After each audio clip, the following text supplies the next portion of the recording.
He's lurking. Josh. Hey.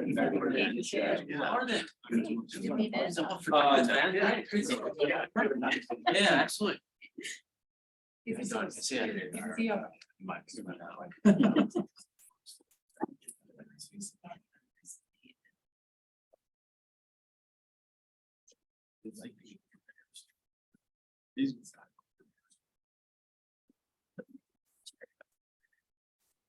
Good afternoon, everyone. Welcome. I'm Ned Galloway. I'm the chair of the Regional Housing Partnership. I'm also a member of the Albemarle County Board of Supervisors. I am incredibly pleased to have all of you here today for two reasons. One, this is the RHP's first go at doing a work session type of thing for a jurisdiction. RHP, when it came into, when it formed, it was about, bringing together the four pillars. I won't go into all of what and why, all of you know that. One of the things that we have done recently is go to each jurisdiction and said we can be a sounding board for your housing issues. This is the first one that the Regional Housing Partnership is hosting. So I'm very proud of that. And I'm grateful to both the TJPD staff, Ian, who's off running around doing Ian's job, for all the work that they're putting in. And I'm very grateful to the staff of Albemarle that are here to listen and participate today as well.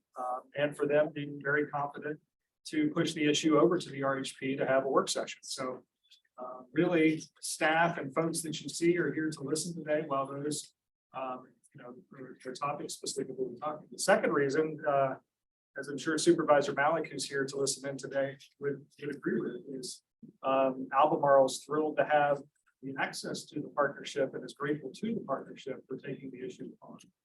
Affordable housing is very important to Albemarle County.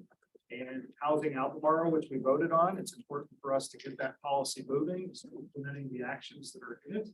And this developer incentives are definitely an important part of that.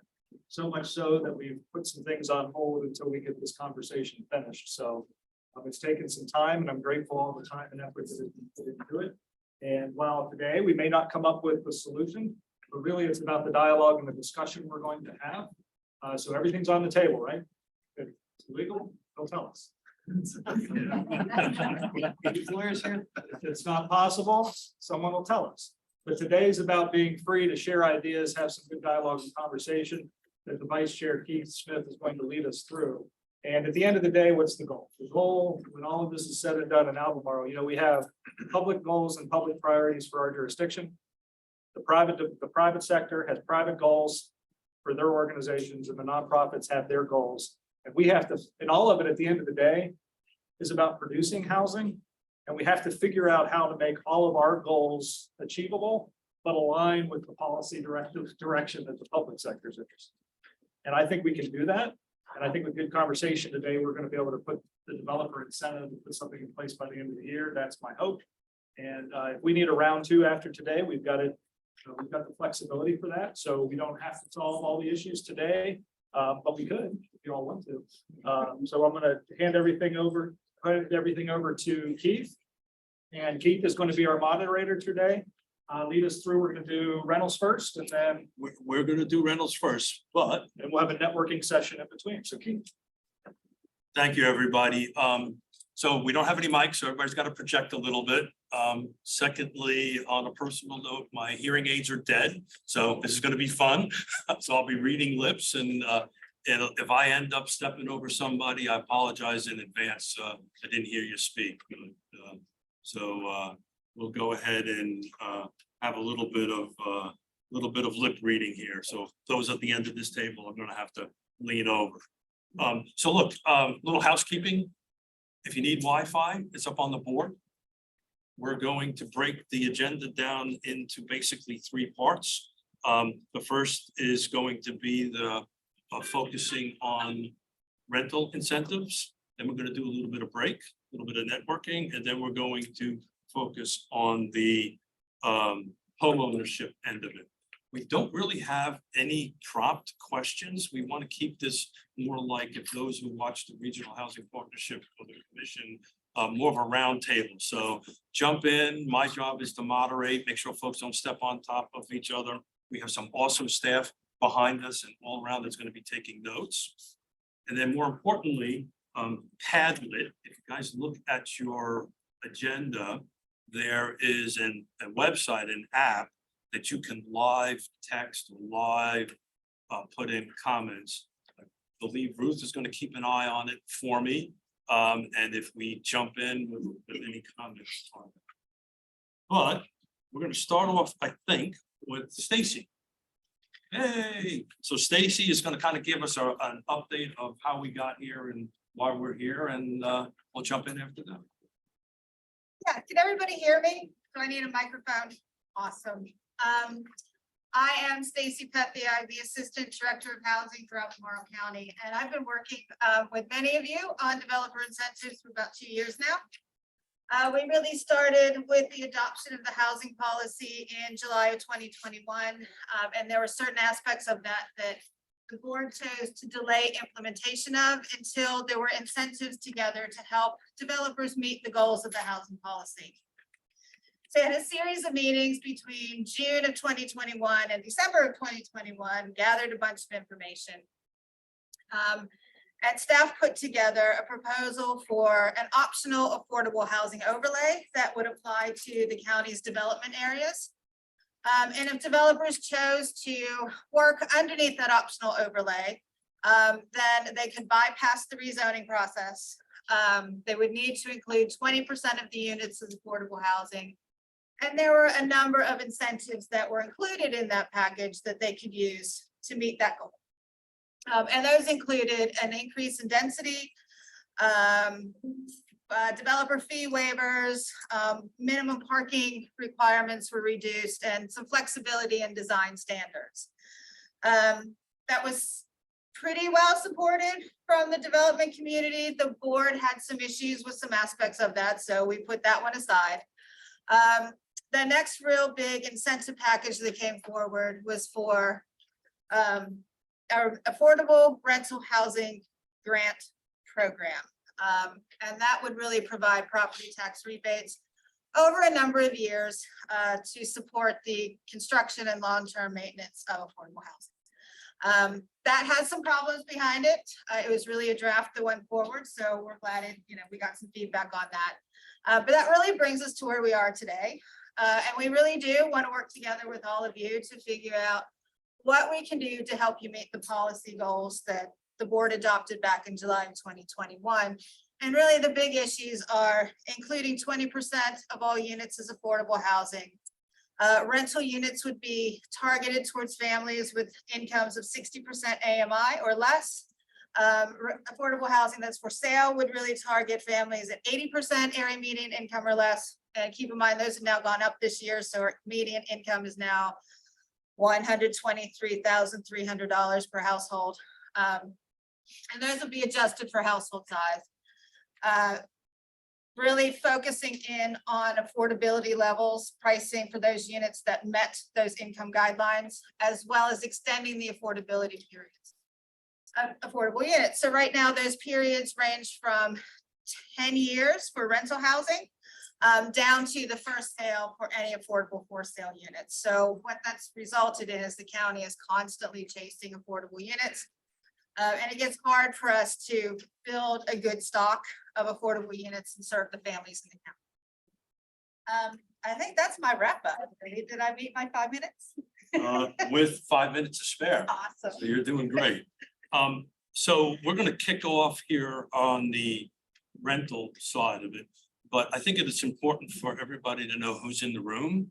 So what I'm going to do is I'm going to do a quick round the table here. And if you don't mind, quick introductory, who you are, what organization you're with. So everybody kind of has a flavor of what pillars are in the room discussing this. So Jesse, I'm going to start with you since you made the mistake of sitting across from me.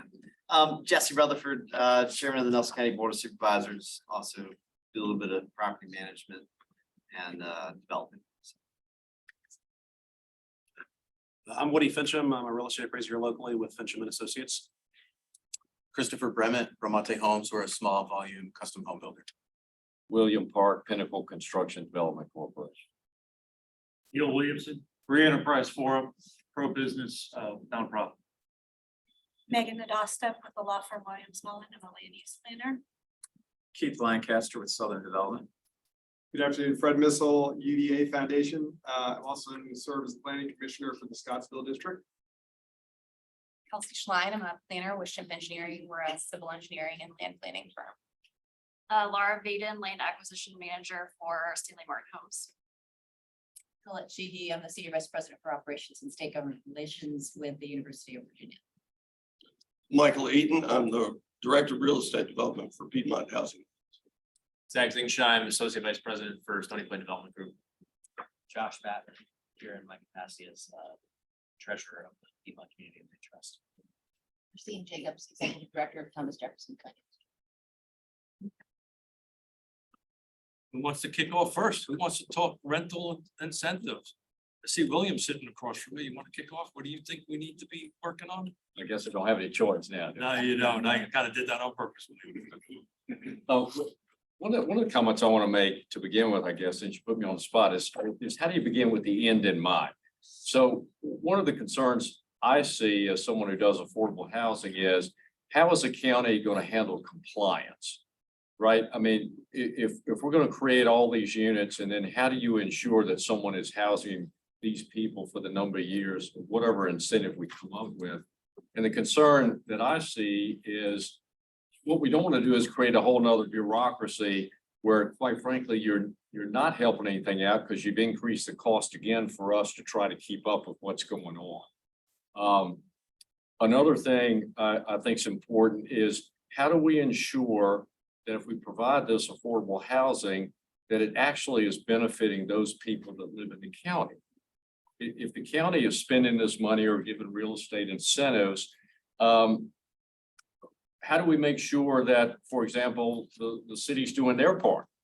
I mean, is it fair that the county, if all of a sudden you build your properties and then you've got a number of city individuals living there, if the city hasn't done their part with affordable housing? So those are just a few comments with the end in mind. As far as incentives, what we've used in the past, and we've used it successfully with the county, and I'll look over to Ann here a little bit because she certainly helped us as we went forward with that, is the real estate tax incentive is the number one issue for us that makes affordable housing work. I'm still concerned. The 60% number is very difficult unless you have low-income housing tax credits. Additionally, I'm not sure the percentage is correct because every project's a little bit differently, right? I mean, also, I don't think it's particularly fair that you get 10 years of real estate tax abatement, but you have 30 years you have to keep the units affordable, right? Because what you've done also, you've made that property from a standpoint, when we go forward to sell this project, it's more difficult to sell this project to someone who doesn't understand compliance, who doesn't understand affordability, when you put this affordability component on it. So I think there needs to be some thought given to the value or possibly the devalue that you put on the property because of using this 30-year term. Now, it's a little bit different when you're doing a tax credit project because with the tax credit project per VHDA's qualified allocation plan, you have to keep it affordable for 30 years, right? But at the same time, you're getting a bunch of tax credits that helps you drive down the debt service in order to make it affordable. Other items, I mean, certainly fees along the way up front help. I mean, for example, any way there could be a forgiveness of tap fees, any type of utility hookup fees, that's always a big number. Bonus density is helpful. But just realize a lot of times with the sites that are left around here, yeah, you have bonus density, but you can't get that bonus density because the site is a difficult site or parking requirements blow up on you or something like that. So density is not always the answer, believe it or not. So Keith, those are just off the top of my head since you put me on the spot to begin with here. The ideas that come to mind. I figured you'd be a good one to kick this topic off. So thank you for doing that. Anybody want to jump in and add some comments to what William said? Go ahead, Neil. I think it's interesting that this conversation has been bifurcated between rental and for sale. And I think that's an important thing that perhaps should be considered in policy. In so much as, well, William says it's difficult, but it can be attained utilizing layered financing, that 60%. Under the current market conditions, I don't see the 60% AMI affordability working in the for sale market. So I think it might be good to shift our focus to being rental for 60 to 100% AMI and for sale for 80 to 120% AMI. So that you focus on what actually could work. And there's a lot of incentives to go along with that and tools, but I think focusing for sale on workforce housing and focusing rental on the 60% AMI. There are plenty of nonprofits in this community that deal with below 60%, and there's a real need there too. But how this group and how these incentives would work, I think bifurcating the requirements of right now, the current policy is 15% in the for sale, and at 6% interest rates, it's a challenge to make that work. It can be done, but if you went to 20%, all of a sudden the project doesn't pencil out. And perhaps some of the engineers in the room can speak to the sites that are still available in Albemarle's development area. Those that are easier to develop have developed. Those that are harder, read more expensive, are the ones that are left. And so I think it's a challenge as you look at the two very different models for rental and for sale. And I would encourage folks to consider those as separate entities. In addition, I'd like to know what the group thinks in terms of defining housing. I was having a conversation with someone who was talking about utilizing a space just outside the development area for affordable housing. If affordable housing is a goal, perhaps there's a reason to look at the size of the development area. Those are issues, and whether or not you just say modular homes or mobile homes are housing. I mean, that is a question that needs to be asked. And it's a tough question to answer. But I think that if you had tap fees reductions and perhaps allowed one central tap fee for a mobile home, you could increase the number of affordable units as there is land available for that in the development area. Thanks. Anybody want to add to that? Or just the whole intent here is to try to build a conversation, and folks here are furiously taking notes. So anybody want to add to what Neil has said? Any comments? Yeah, Jessica? of course, I heard my industry spoken into existence. So I have to speak louder. Yeah, Got speak it. speak up a little bit. Old and deaf. I definitely can relate to the, especially in the manufactured housing world. So I worked in a specific sect, I'm not building for 60% AMI people, I'm building for 50% less. And we're using, financial means and mechanisms that exist to get those homes financed through the private sector on land. And some of the big, in Nelson County, yesterday, we got to see one of the most expensive double wide permits pulled for $320,000. Talk about an impressive feat, and to see that all of a sudden is now the new barrier. I have to agree with him as it relates to, some of the fill-in.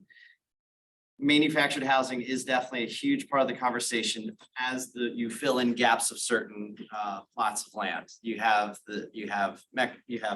floor plans that are able to fill in, they're able to be put aside, they're able to be put on top of each other essentially. It's a phenomenal opportunity for home ownership. I also have to agree with anything related to water and sewer. I believe if you can prove that you can purchase a home and tapping onto the system is one of the major inhibitors to that person owning a home, I think the county needs to look at figuring out how to subsidize that incident. And I think you can target that particular situation for them directly.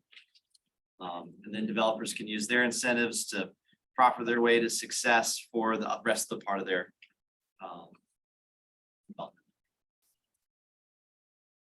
So one of the reasons we split this in half was because what Neil has noted, the other reason we split it in half as far as rental and ownership, we kind of wanted to see what similarities floated to the top.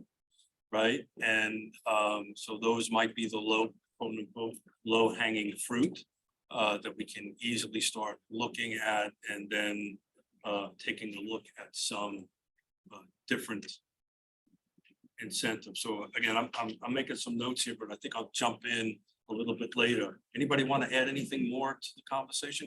Go ahead, Bill. Just a couple of things, Keith. The 60% on the rental is also a problem now, especially even if you're using tax credits, because we have the ability to do income averaging, right? So if we put someone at 70, we put someone at 50, so it comes out at 60, 80, 40. So just to say it's a hard 60% is a problem even on a tax credit deal now. Also, the place that we're really missing is at 80 to 100%, right? And you don't have any tax credits there. So I would say, instead of just limiting this to 60%, there needs to be some incentives in that 80 to 100% also, especially since we have income averaging from 0 to 80% now. In the rental environment. In the rental, right.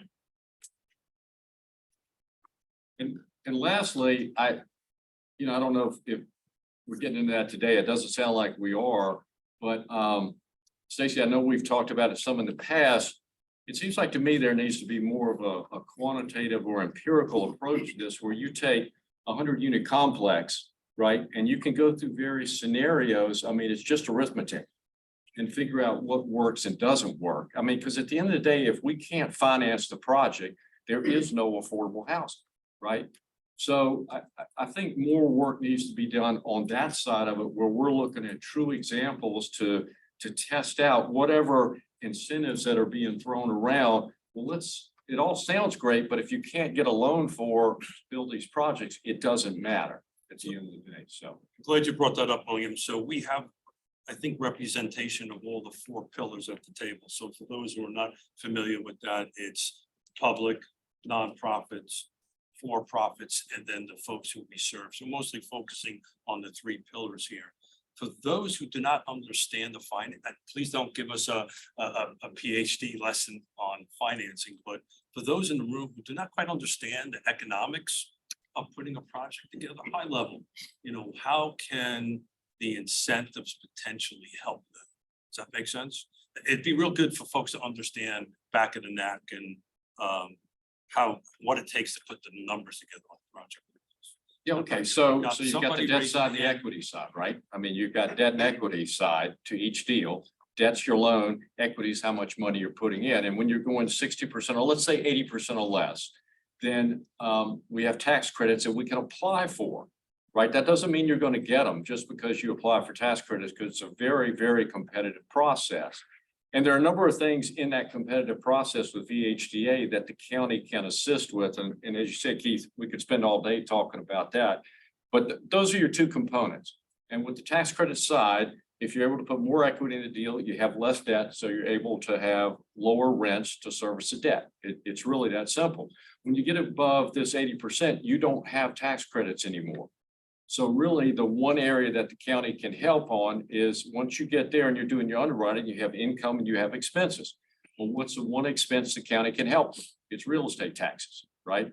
And if you're able to abate those taxes for a certain period of time, then that means you're able to get a bigger loan, which is taking the place of the equity that you didn't have when you're doing a tax credit project. So it's really that simple. That, along with any utility fees or any other fees. And as I said earlier, if you can get more density, certainly that can help also.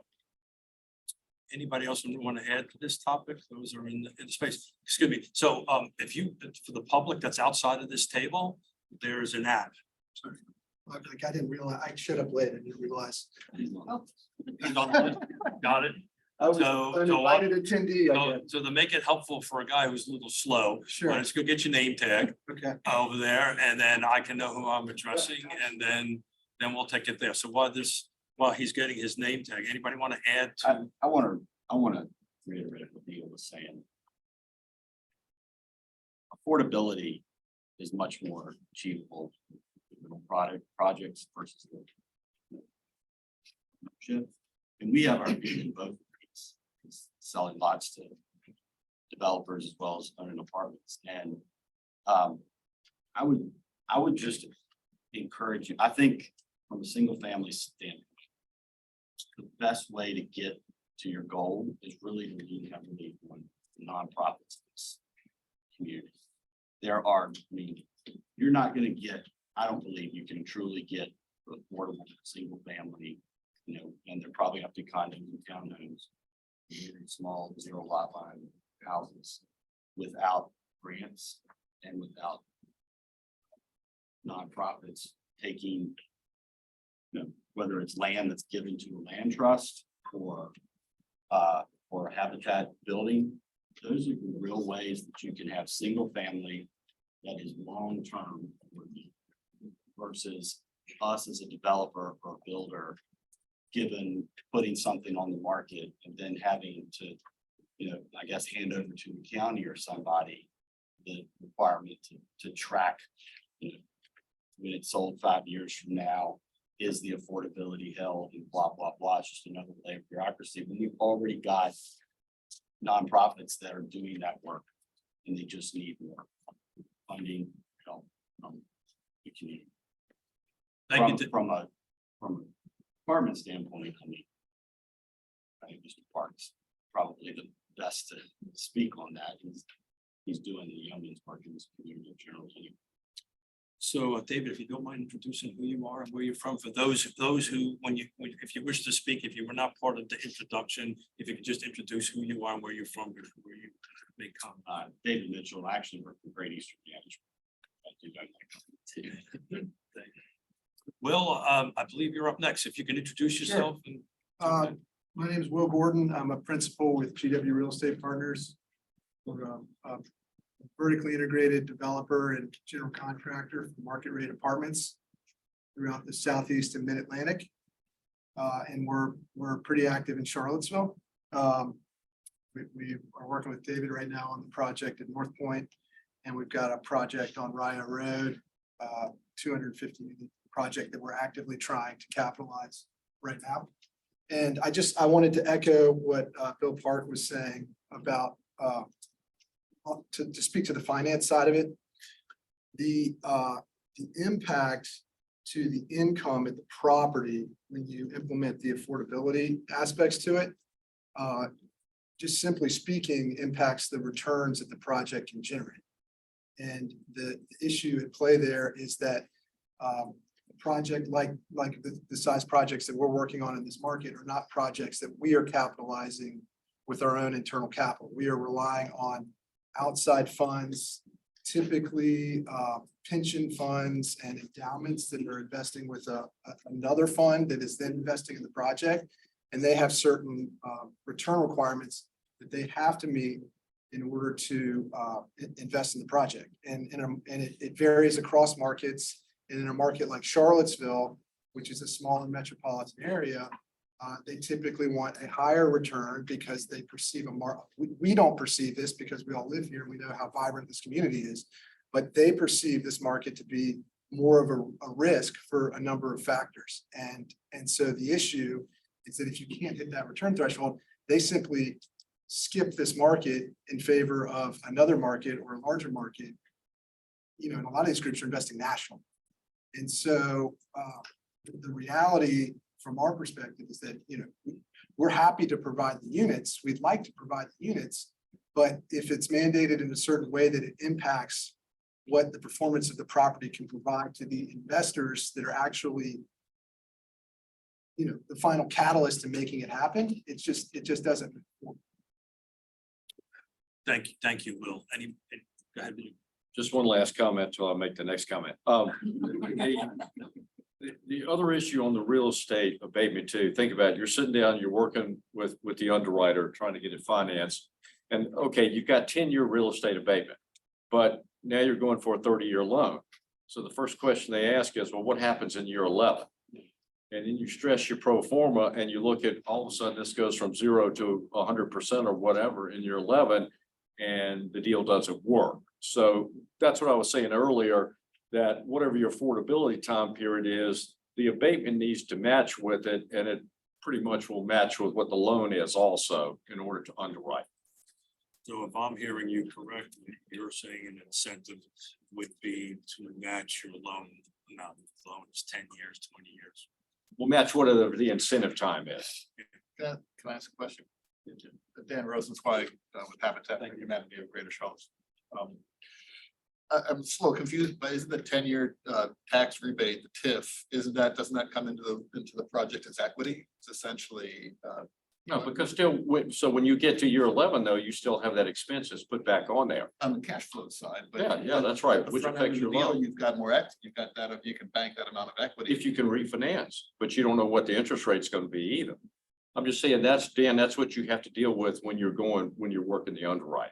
That's an issue we deal with all the time, is that it doesn't match up.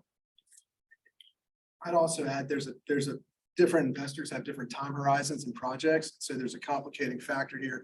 If you're a long-term owner and you're not planning on selling the property, you can factor all of this in and work around it. But if you are, like these groups I was talking about, they'll sell the property as soon as it's leased up and stabilized. And then all of a sudden you've got this, who is going to underwrite the mismatch between, if it's a rebate structure and the affordable income difference that it's trying to offset, when that eventually expires. And you can make the argument, well, you could come up with a present value and, if everyone's thinking about it properly, there's a way to equate for it, but it's just not that clean in the real world. And it just creates, more complications in the process. And then the risk is just a simple, I'll pass. Go ahead, Mike. Pardon me. That's true from a for-profit model approach, but I think it's worthy of note to mention that by orders of magnitude since 1986, more affordable housing in the United States has been created by Section 42 low-income housing tax credits than any other source. And tax credit projects are developed primarily from a financial incentive for the developer fee, not for operating income. And the investors that buy the tax credits get the benefit of the tax credit plus depreciation loss pass through, and that's their economic incentive. The problem that we have encountered over time is the first tax credit deal I did in 1987, one of the first 5 in Texas ever happened. It was even when credits were only selling at 66 cents on the dollar, all you needed were the credits and a loan and you closed. Now your capital stack is a dozen sources high and you're lucky to close if you don't have substantial amounts of grants, forgivable loans, lots of other dollar sources to be able to make the thing pencil when you get there. So I think it's worth kind of an additional bifurcation of, a for-profit approach to affordable housing creation by traditional developers, and then a tax credit approach, whether by traditional developers or by nonprofits, because they're kind of, apples and oranges. So Mike, I want to repeat that a little bit slower for me. I'm sorry. You're suggesting 2 different credit programs, is that? Well, no, not necessarily, but 2 different approaches, like maybe one set of incentives that are available for traditional for-profit development, affordable housing projects, and another that are explicitly available for low-income housing tax credit projects. And that would kind of make the compliance part of the tax credit portion of those incentives easier, since there's already a federal Section 42 obligation and a Virginia housing oversight regulatory regime in place to ensure affordability, along with affordability covenants and a regulatory agreement. Anybody want to add to that comment?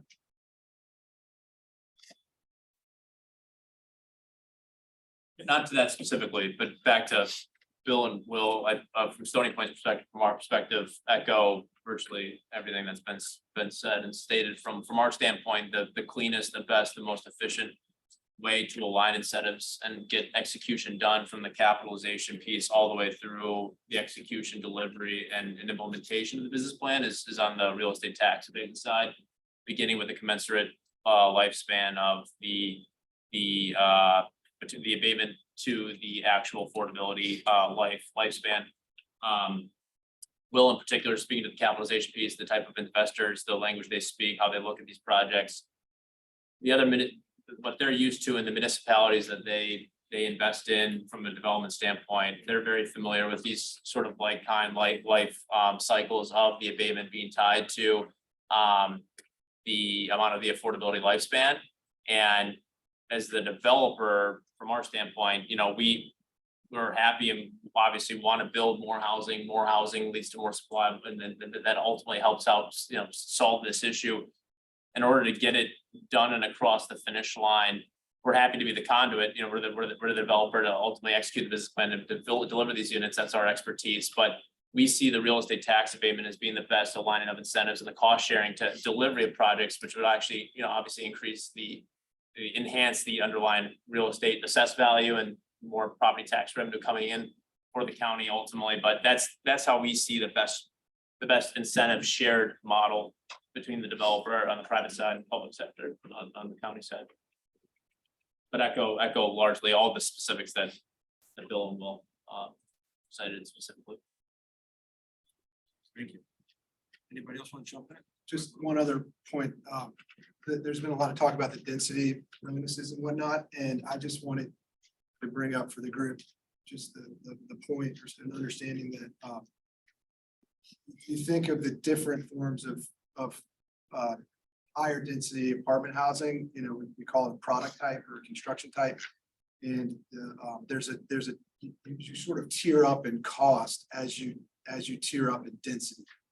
And so a surface part wood frame construction project is typically the least expensive from a per square foot standpoint. 3-story is actually the cheapest because you don't have to get into elevators and things like that.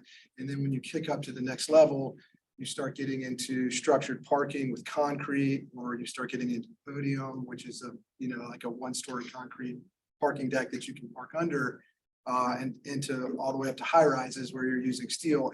And the cost to do that requires higher rents to justify the return on cost. And so you can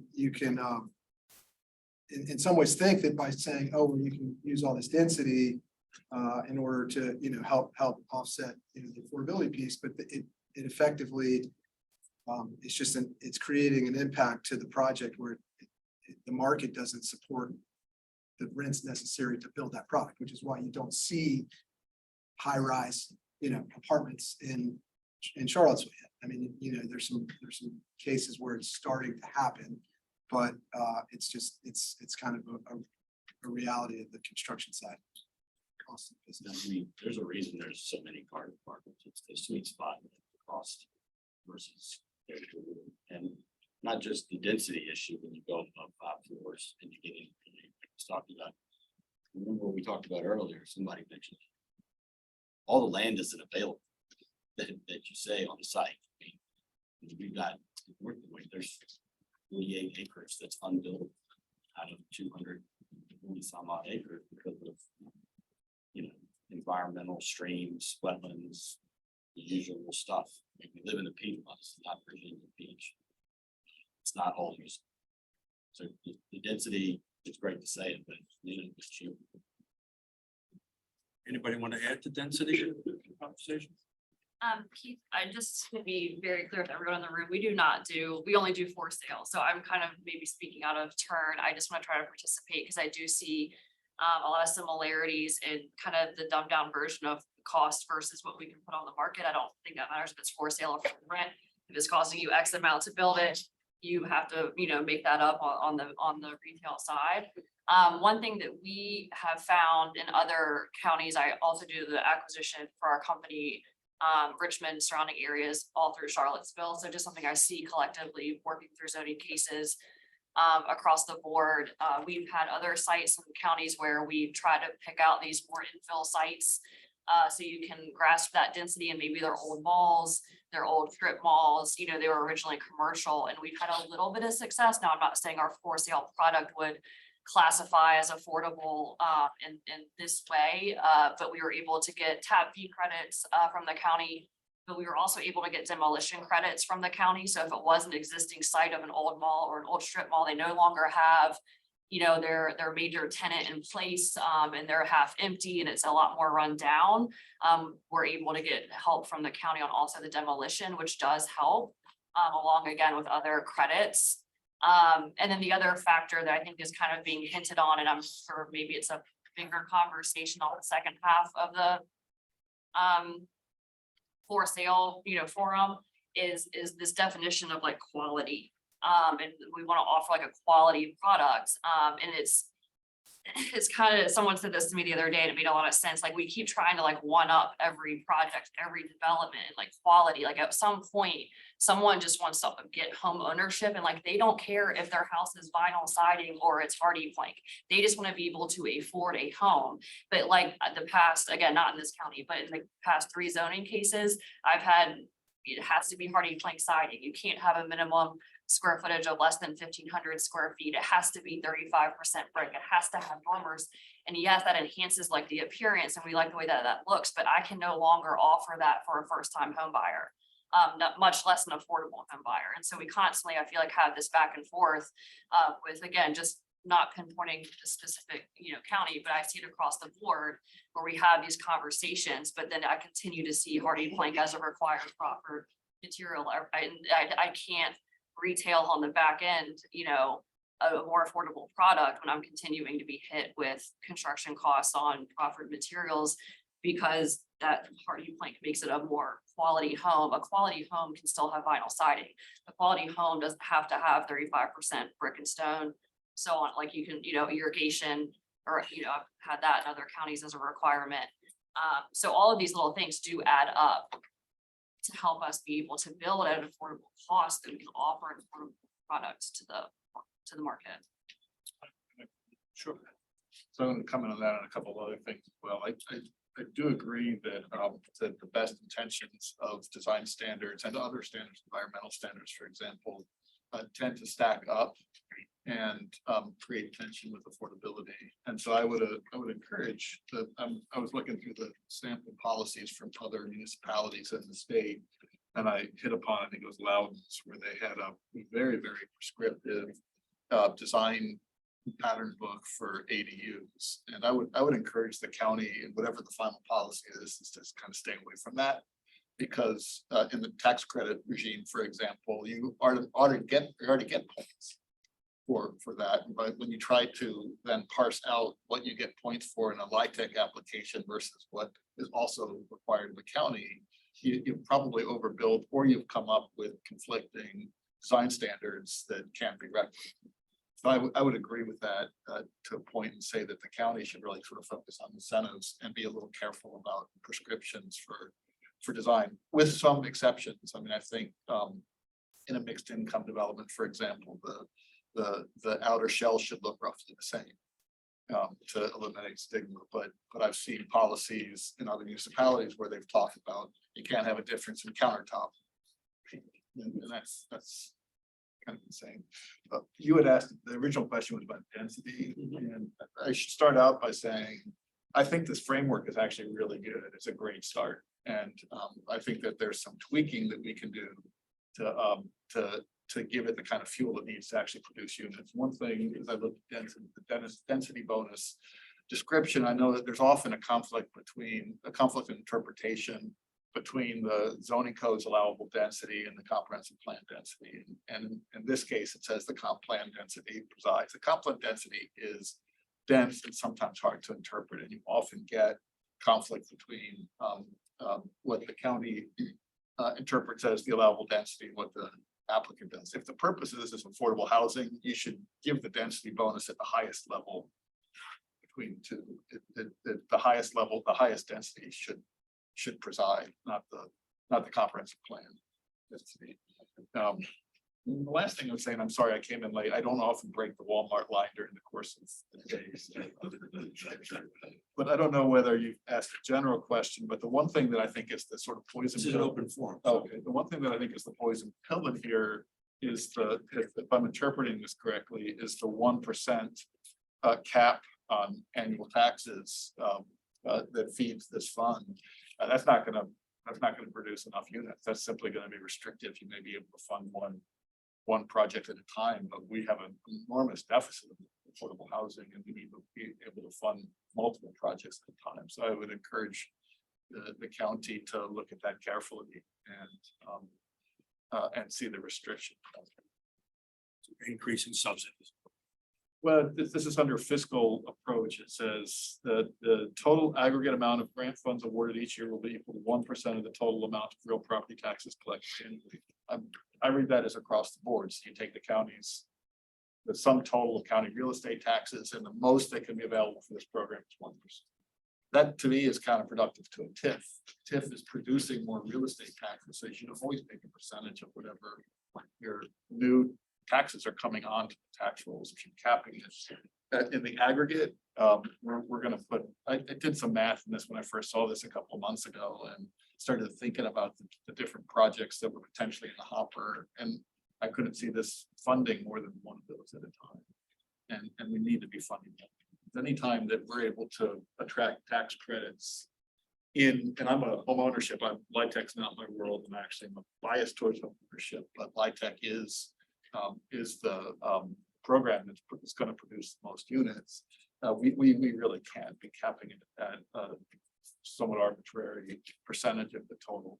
Am I reading that? Am I reading that right? That's what the intent of that was. Yes, yeah. Stacy, am I misremembering?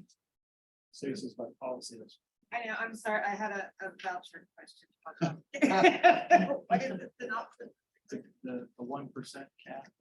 Yes, so when we, when finance and budget reviewed, I know there had been some talk at one of the previous work sessions with the board about capping the amount of incentive that could be given.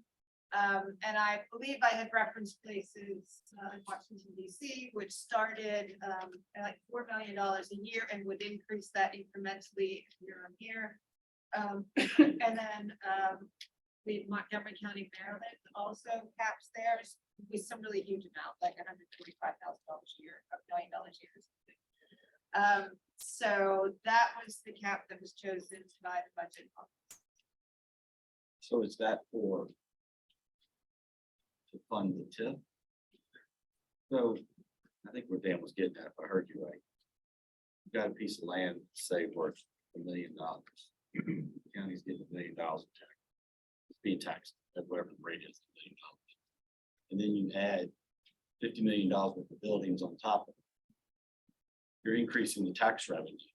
If you don't give any tax, it's not like you're allocating budget money away, because that 50 million wasn't there when the project started. So why is there a cap? Is that right? Right, so the way the grant program was established is that you would receive 100% of that increment in tax. So you would still, for say 30 years, still, if you're paying $50,000 a year in taxes at the start of the project, you would continue to pay $50,000 for 30 years. So whatever that increment is not actually increasing the county's budget until year 31. And that was the concern. So you would have, if you built 200 units, you have some of those are going to be generating new households that do not currently live in the county. And that was the concern. How would they continue to pay for services for any increase in the county population? Well, but that's the point of the TIF, right? Is that you gradually wind them down. So it goes from 100% the first few years. And I think that's in this program, right? And so it does. Oh, no, I understand. I understand, but it's not, over 30 years, it's not that the county's not going to get additional tax revenue. It's going to get whatever the delta between 100% and whatever the other amounts are. I mean, I understand there are services that addition on that additional project, let's say 200 units. And you're giving up $50 million. There's a TIF. Times where the current tax rate is in the county. I would argue, I mean, we're talking about county and citizens of the county taking on a tax burden. Everything we're talking about now is tax. Giving up potential revenue, or you're granting tax. And it's the cost of living here, it's the cost of providing for your fellow citizen who wants to live here and doesn't live here now, it's the cost of helping our employees who don't live in the county. I mean, it's insane how many people drive outside of our area and work controls. And it's not that we don't pay them, it's just hard to live here. And I don't see the point to the county. Noted. So again, today's goal hopefully is to walk away with a couple of bullet point.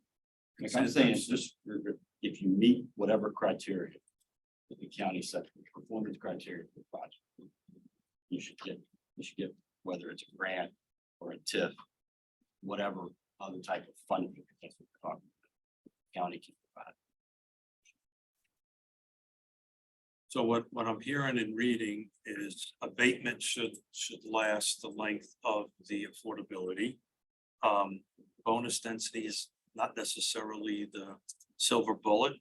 It's not a silver bullet that's going to solve this problem. It's a silver buckshot, or there's a little piece of it. But I want to kind of change gears a little bit and talk about tap fees. As tap fees came up a couple of times.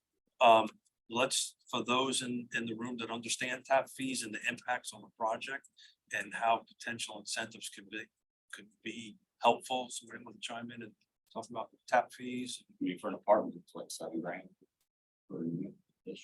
per door, for a big number. It's, 14 to 15 per house. Which, I mean, depends if y'all know. If this pump station pumps your sewage a little bit more than you understand. So for those of us who are not in the development business, let's talk a little bit about those costs and how they impact projects. Big check, right? You got your water and sewer tap for apartment. A single family, I mean, at 15,000 it costs everything. Period. It's an upfront cost that impacts the returns. After the first, the development group is kind of out of the project, it's not part of the consideration. I mean, it certainly helps, but it's just one input, one variable. It's a hurdle. So you gotta cross before you can. But I in think that'll be theory, over important. time, the land prices in the market too should just, so it's just, but that's a tough, you can't really control that. So I mean, so. On the home ownership side, that upfront savings is huge. And so there's no second. Especially if the home is going to stay. That could be a affordable big over- chunk of the deposit, when you're going to get your loan. I think when we get to the homeowner portion of this, I think there'll be a lot more discussion about tap fees, because that isn't super impactful. It is impactful on the multifamily because you've got X number of units, dollars. So what would a tap fee incentive look like? Well, I don't know how the county would fund it. I mean, the service authority doesn't make money. So it's not like they can give you. Just to bring everybody up to speed, the Albemarle County Service Authority is the one who charges the tap fees. And the Albemarle Service Authority runs separate and apart from the tax dollars. Users pay for that, you buy into the system. If there was an incentive, Albemarle County would pay the Albemarle County Service Authority that amount for the incentive, so that it wouldn't be stuck on users of the system, because they aren't, it's a taxpayer decision. So the taxpayers would pay out of Albemarle County, not Albemarle County Service Authority. It's almost as if they are a separate entity entirely and have no true political bend to it. Now, they do have policies that could change, that could make an impact on housing affordability, but those policies are directed by a separate board that's appointed by the Board of Supervisors. Yeah. But I just wanted to bring that up. Neil, thank you for doing that, because that's an important distinction. The service authority does a really good job. Last time they was big budget, how they came up with that. Just to explain to her. They're very careful about the cost of the tap fee is basically the cost that house incurs on the system in general. And it's, it would be unlike the TIF. It would be a true, like a grant, a cost, a direct cost the county would need to set aside. some tax dollars to it versus just foregoing potential increased revenue. Well, the good part of the flip side of that is, which is, the good part of that is that because it is essentially a county grant program, the county could then turn the dials the way they want to turn the dials. So for example, if the county values 30% affordability, it could be 100% grant. If they value 80% affordability, it could be at 20%. Making these numbers up, but that, because it is a grant program and not something, not a waiver program and not something that's federally prescripted or prescripted by ACS, then there is some opportunity. And again, this is a little part of the count. This is not a lot, but everything counts. So it's not necessarily a direct incentive from Albemarle County. It is an incentive in cash, subsidy.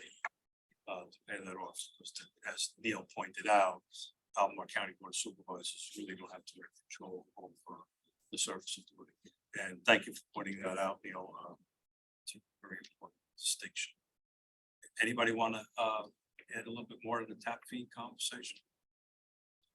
Yeah, I'd just like to sort of tie on to that and, you know, looking at this, I think everyone here and most of the profit and we all want to create a great place to live, but we want to create affordable housing. I have worked on the for-profit side, and then I also volunteer on the nonprofit side.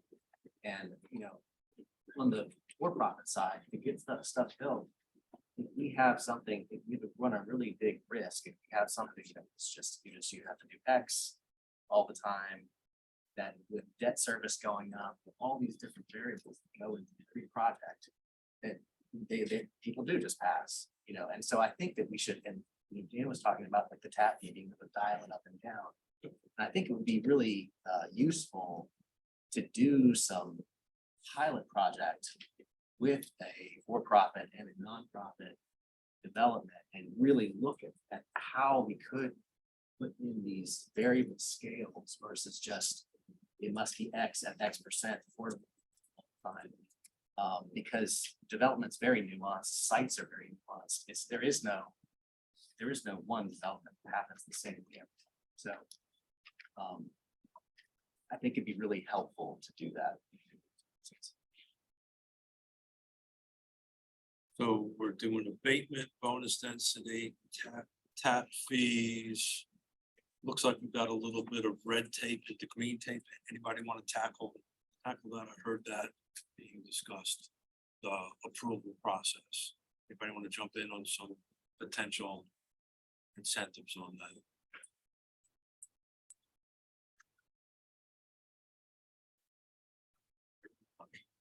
Push it as far as you can go. I mean, obviously, people. I mean, time is money, right? That's what we do. Yeah. Yes.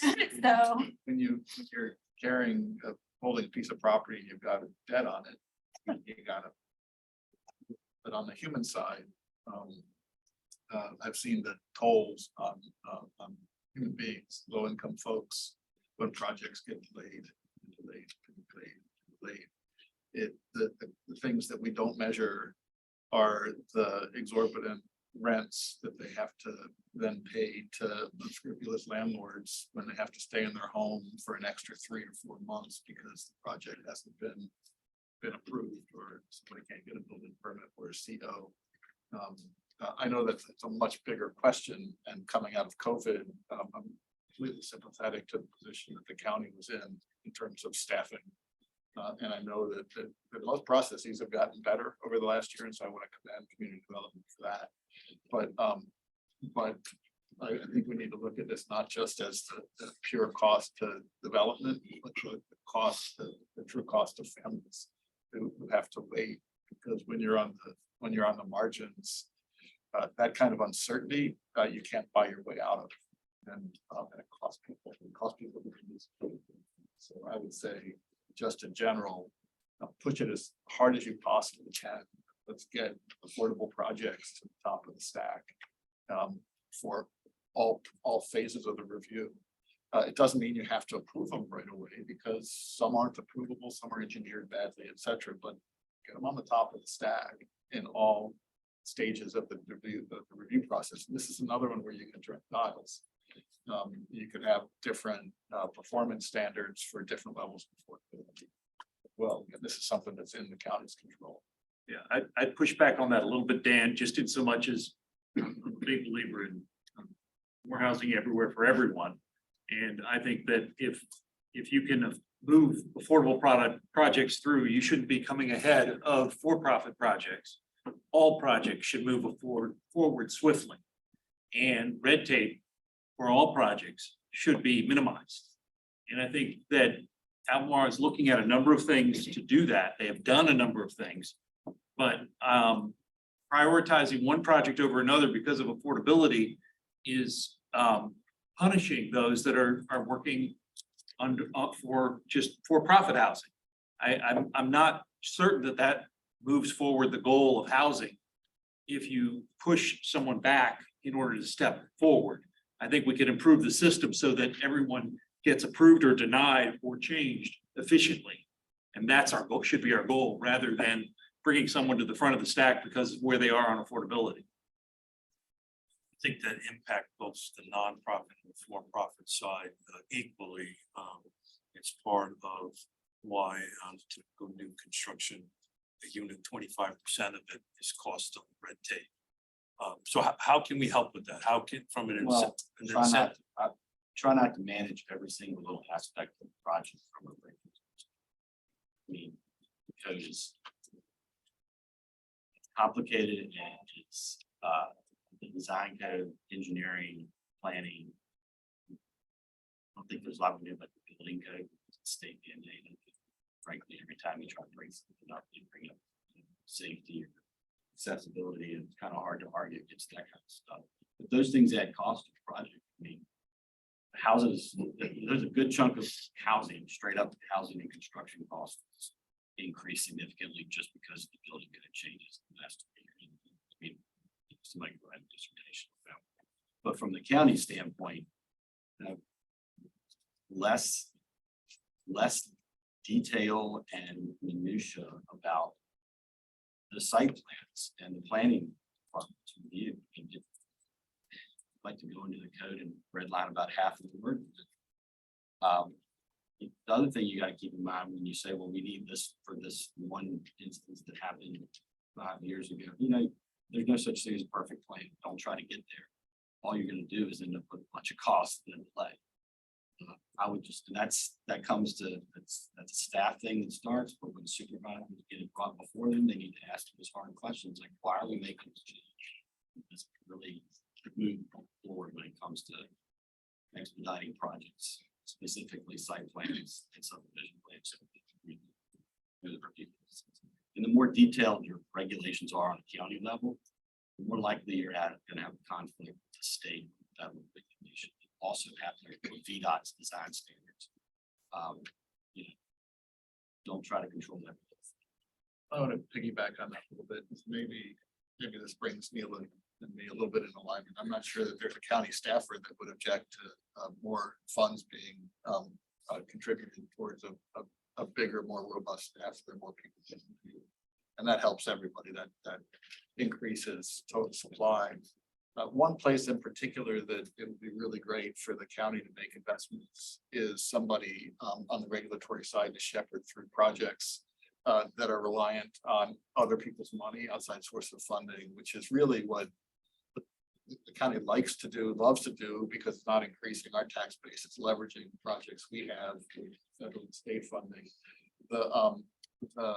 The drivers and the deliverables of federal projects that have federal money, dwarf, and sorry, my for-profit friends, dwarf anything you all have to face. Between things like Davis-Bacon requirements, Section 3 requirements, delivery date requirements, can't start construction until and unless this has happened. The requirement for a lot of grants that pass through the county so that you have the county as the applicant and then the nonprofits self-applicant. You try to put all of those things together, and your only choice typically is to either take the money or not. And if you take the money, you have to delay your project, keeping people in poorly constructed housing for longer. and driving up costs. And so if there was the sort of the first place to invest in is somebody to help shepherd through the kinds of projects that the county and I have to also say this, the county has been incredibly generous over the last couple of years, both in increasing its housing fund, but also in working with applicants to leverage outside sources of money, which is where we need to be. But the ability to use that money, we're finding is really, really hard. And the thing that makes it hardest is that you have to then follow a regulatory process that doesn't line up with what the grants require you to do. And so I think we're leaving money on the table. So if there was one immediate place to invest in, I would suggest that. So you're suggesting dedicated staff to run projects from point A. Beginning Not and right. end. It's not necessarily, well, that's not a bad thing either. I mean, there are some places that have a kind of affordable housing, a sort of affordable housing planner that does run point on that. And that's, I'm gonna leave, I don't want to micromanage how CDS constructs their staff. That's not for me to say, but on projects, especially projects that bring in outside sources of money, state and federal funding that have time related requirements, we're just not able to meet these days. And so if there was an initial investment in somebody to expedite review of projects, investing it in projects that have money from outside sources of funding would be a good place to start. You may want to add to that. Yeah, I'd like to actually piggyback on David and Dan's comments. I think with the reviewing agencies, trying to maybe have someone get everyone on the same page, because you have conflicting comments coming from VDOT, from Service Authority, put it in the street, take it out of the street, put it there, move it there, which adds time, design costs to engineering firms to go through multiple revisions and submittals. So I think having some kind of consistency through the reviewing agencies would be helpful and would save time and money along through the process as well. Kelsey, you want to add something to that? I know this is your world. Oh, yeah, I mean, that's huge. I mean, it's, it's incredibly frustrating to us as consultants and, design professionals to have conflicting comments from ACSA and VDOT, and then to take, prolong the project by trying to get a meeting with all of those entities together. And so, something that I'm aware of that's effective in some other localities, and I think Chesterfield implements this, is when there's kind of like just a point of kind of miscommunication or contention in a plan, or when you're really near the end and you have like 10 comments left, they have a roundtable review and they schedule it within 10 days of you asking for it. And they bring everybody to the table and you sit down, engineer, developer, all reviewers, and you sit down at a round table face to face and you go through the comments and you walk out of there with an approved plan. That is incredibly helpful. And I think some other ideas that I saw that were kind of brought up was like a self-certification process for certain engineers and architects. I know DEQ has something like that where you can self-certify some plans through DEQ. I'm not sure exactly how I feel about that or whether I think that's a particularly helpful program. Because I think for the most part, if you're an architect or an engineer and you put your stamp on something, you're certifying it. And so, I don't know if that's the right solution. I just wanted to specifically speak to that item because it was in one of the kind of suggestions for regulatory review. Yeah, I mean, that would be great if Albemarle would do that. That was it. The conflicts, it frustrates me as just talking past each other and all of the various groups, but their specific design criteria is the most important one of this project. So you all know that something's got to give. You can get them down. Somebody sit in a room and say, okay, I can live with this not being whatever. So you can slide this. I wish VDOT would let us put utilities I'm saying, I want to talk about density. That's one of the issues with society here.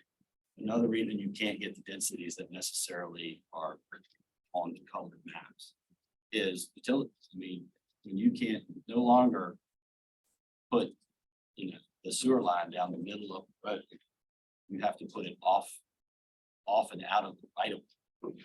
You're just taking up 20 feet that you didn't have to take up.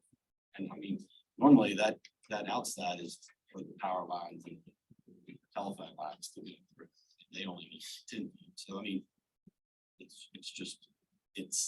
that's, but I don't know, that's ever begin. They don't let us do it. Some, I can get it. So what we're talking about here is not a political discussion, not a rezoning. We're talking about a site plan, which is something that the jurisdiction could potentially change. Political is one thing, right? Rezoning is one thing. Site plan is the conversation we're having. Anybody want to add to this discussion? Keith, I have one more quick comment on that. I think that also, I think a lot of the incentives are kind of geared towards and would benefit kind of be most impactful to larger projects. And I think perhaps reducing the red tape for some smaller projects, especially as Albemarle County becomes more dense, we're going to see a lot more infill development. I think, perhaps a simple item would be, removing the site plan requirement for a triplex. Just anything as we're kind of thinking of smaller, more infill developments that, might be less than 10 or 11 units, just to kind of get those costs down. Because right now, those projects are going through the same site plan review fees, the same review timelines as much larger projects. And it's challenging for all of them, of course. But I think that, there might be a consideration for, for those developments where you're not quite kicking in, fair housing and ADA requirements that maybe could be, approved much more just like a single family home.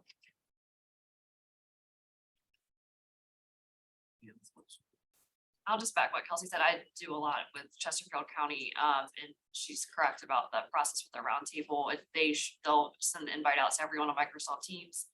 And within 2 weeks, you have a representative of every department, county staff, on a call together to go through all the comments, line item by line item, and either agree, find a solution, or what have you. So that is very helpful to keep the process moving quickly. All right, I'm trying to catch up on some notes. Anybody want to jump in on some thoughts on anything we haven't discussed before? Again, we're looking at the potential incentives for our rental development. A bunch of time left on the clock here. I have the perspective of working on both sides at the county and now in the private realm. And so some thoughts that I've had since coming to the private side is, it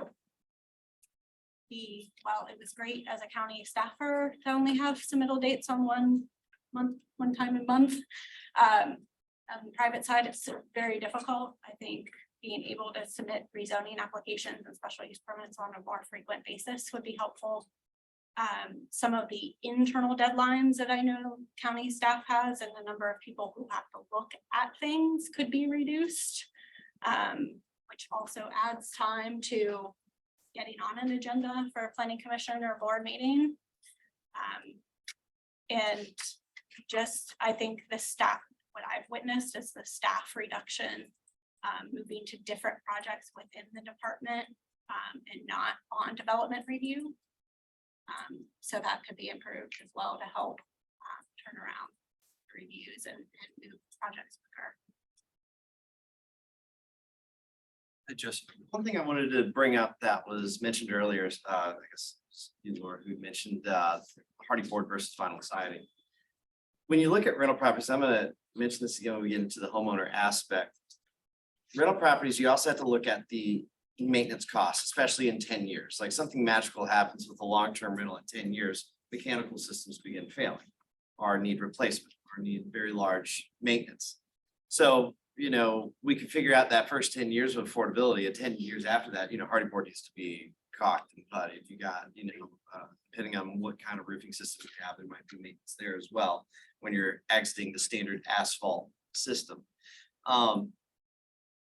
I brought this up to our board recently and I said, guys, when we talk about homes that you want to see and people, as you mentioned, love to see, like this aspiring, like beautiful cosmetically exterior and even interior.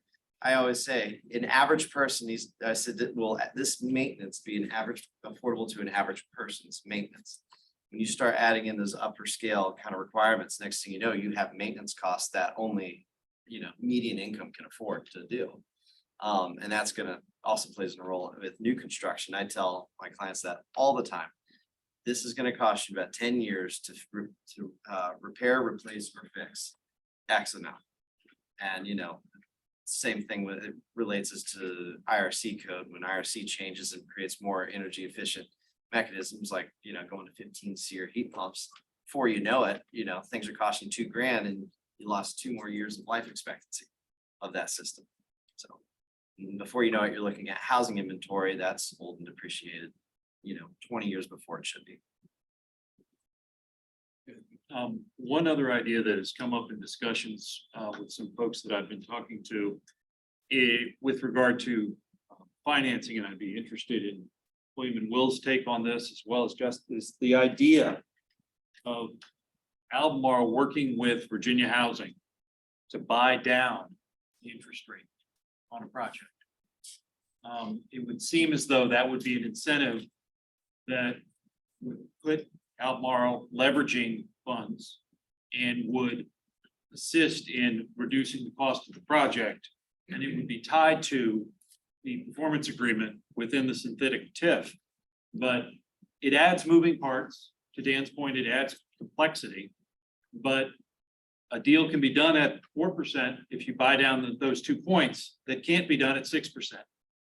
And it may be a place that Albemarle can put itself to make projects that literally do not pencil out today, pencil out. Just a little reminder for the public that's not around the table, Bob, there's Pagely, you can kind of put your comments in that, if you don't mind. And there's an agenda over here in the Wi-Fi's. Thank you, Bob. Go ahead, go ahead.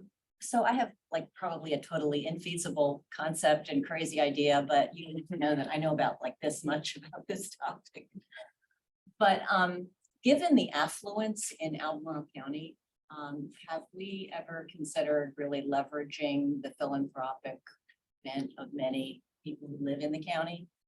And particularly, I guess I would use something out of the UVA playbook, which is matching private donations, which seems to really attract donors as opposed to having it just be their money going into the project. If the county would match in some way, 25 cents on the dollar, 50 cents on the dollar, whatever it is, to buy down whatever it might be. I mean, you'd have to have a 501c or some kind of nonprofit vehicle for them to use to get the donation, the tax credit, but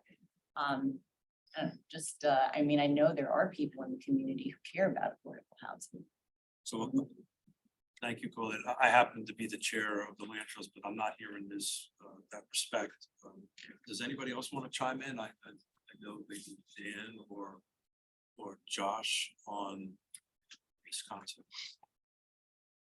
I think it's an interesting idea for sure.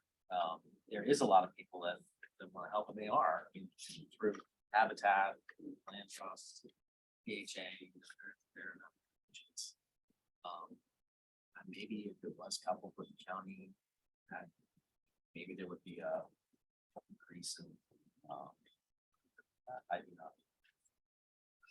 Maybe you could choose. I've seen some places where you could like on building permits and stuff like that. You can choose to like put an extra $50 towards affordable housing, that kind of stuff. So there's other ways. There are like little things like that that help. I think in this instance, of toward trade education, but I think there's a lot of people who would say, might say, yeah, I'll put an extra $50 with the affordable housing fund or something like that. To be able to do. I don't know. There's definitely might be something. No, so have you seen any practical examples of this? I mean, have you seen 501c3 set up that collect money specifically for municipal matches for affordable housing? I mean, I'm not familiar enough with the industry to know that. I just know that, well, the university, I mean, obviously we have a collective, capture rate with alumni and that kind of thing, but when we couldn't raise hardly anything for student financial aid. And once we put a matching program into place, the donations went through the roof. So I don't know what it is when donors give, they like to kind of see some skin in the game by the entity that's doing the work, whether it's the university or whether it's the county.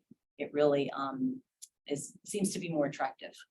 So there is, I mean, a couple of thoughts on that. I don't want to waylay the conversation, but I think this is a really intriguing idea. One is that it actually already is happening, and that's when a donor gives $1 to AHIP or to PHA or to Habitat. And that's leveraged through the housing fund in the county. It essentially is already matched, not an explicit match. Many donors actually will exclude public funding from matches because they often tend to be conservative people that want to see taxes go down and private philanthropy being what creates equity. But as an idea, I think it's super intriguing because there are some donors who may not be interested in funding a habitat or funding a particular project, but they're interested in system development, system change. And so if you're giving your money toward, and the county had a coherent plan, and it's developing one that's pretty clearly laid out, like we're gonna have X number of rental homes, we're gonna have a housing ladder of opportunity so that there's enough supported affordable home housing, there's enough affordable home ownership, there's everything in between, and then I think you may have some interest in something like that. If it's a sector-wide, if it's a donation towards sector-wide change. So I think that's an intriguing thing for the county. I mean, I think what the county. The best way to do what you're talking about, maybe this is what you did, is for the nonprofits to put together a program and go to the county and say, hey, we want to raise $1 million. Would you do a matching gift of 250 if we get to the million? And but the money as we give money to nonprofits, I am going to be loath to give money to a government organization. I'd give money to a private organization, government actually something. Just from, I think that's more palatable. I guess. I mean, the challenge is, I've had conversations with the county funding staff on this too, is that so the coalition of nonprofits actually did get together and say, let's, rather than us competing, let's actually look at what we want to accomplish collectively and make a single ask. This was around ARPA. The county got a large chunk of ARPA funding and put a lot of it towards affordable housing. We said, let's don't compete with each other. Let's figure out what needs to get done and leverage as much as we can. That's a tough thing, in defense of county staffers. That's a tough thing for the county, for a government official to do, because they're under a lot of pressure to have to look at the most competitive proposals and to weigh the pros and cons of competitive proposals. And so there would have to be a frame shift around that, but I still maintain that there are limited dollars, that the reality is that very little affordable housing is going to get done without maximizing the subsidy, all forms of subsidy, from tax abatements to direct grants to TIFs, et cetera. But we have to do it in a coordinated way. So I think that's a good idea to relook at. But I also understand on the other side how hard that is, because there's a lot of pressure to justify expenses that or to justify grants that come through the county. And the best way to do that is through a competitive process. And so I don't know how to square that circle. Well, so I would argue that the competitive process is that those private organizations going out and selling their product to the donors, and donors will give them money, and if they screw it up, guess what? Next year we don't write that check. I mean, I think at least with the, with the nonprofits that we deal with, we expect performance, where you don't, the gift goes down or goes away. And But I also think if you did a matching thing, an organization says, goes to the county and convinces board of supervisors to put them out X amount of dollars, if we raise this, raising that money is the competitiveness. You're going out there as.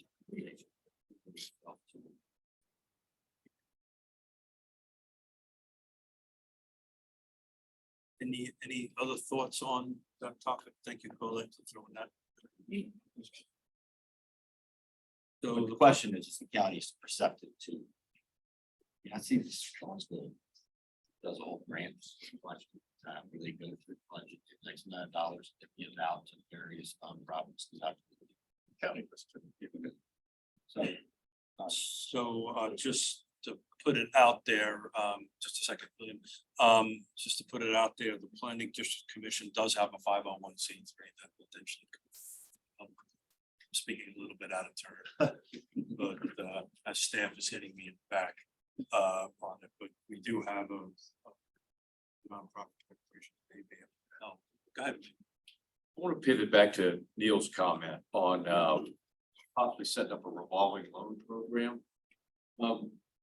As he was saying, I mean, with these increase in interest rates, to the extent that the county could set up some type of revolving loan program and work specifically with VHDA, VHDA is going to do all the underwriting for you, and it's going to have to underwrite to at least a 115 debt coverage. And for example, let's just say you're using a 2% interest. Well, I mean, you're going to be earning something on your money. You're going to be providing affordable housing.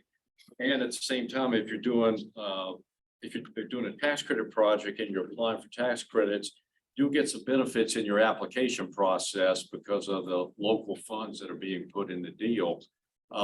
So I think obviously you have to take a second to VHDA. VHDA is going to be in first lien position.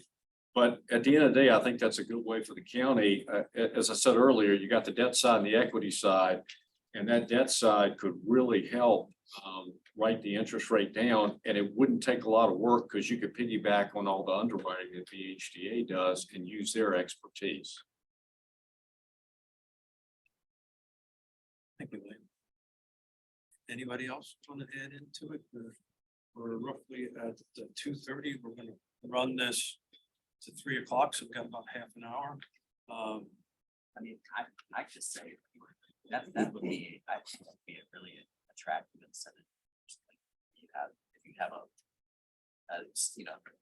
list of things that you can do to incentivize, that would be a really interesting one to add. Very attractive right now, high interest rates. Now affordable housing, that's help that down, the percentage down. That'd be huge. I would just comment on that not every developer in the market is utilizing VHDA type financing. And so if you are tying a certain requirement to whatever the incentive is that we're discussing here, it's not universal, because that would then be potentially a roadblock for someone that was using traditional bank financing, for example. So you could almost have a dual track scenario of some sort, or something like that.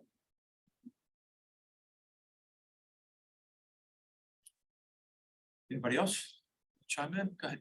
Keith, one other incentive that has been talked about over many of these years is the idea of utilizing county land for these projects, be they for rent or for sale. Seem to remember 1,000 acres or so leaving the development area not so long ago. And there might be a portion of that that could be brought back for affordable housing. During the Chamber of Commerce went to Greenville, South Carolina last year, and Greenville reclaimed a floodplain area for a public park. And it was really fabulous. But alongside of that, they sectioned off a portion on the southeast corner that was reserved for housing, both for sale and for rent. And then they had a competitive bid for building the housing and running the housing.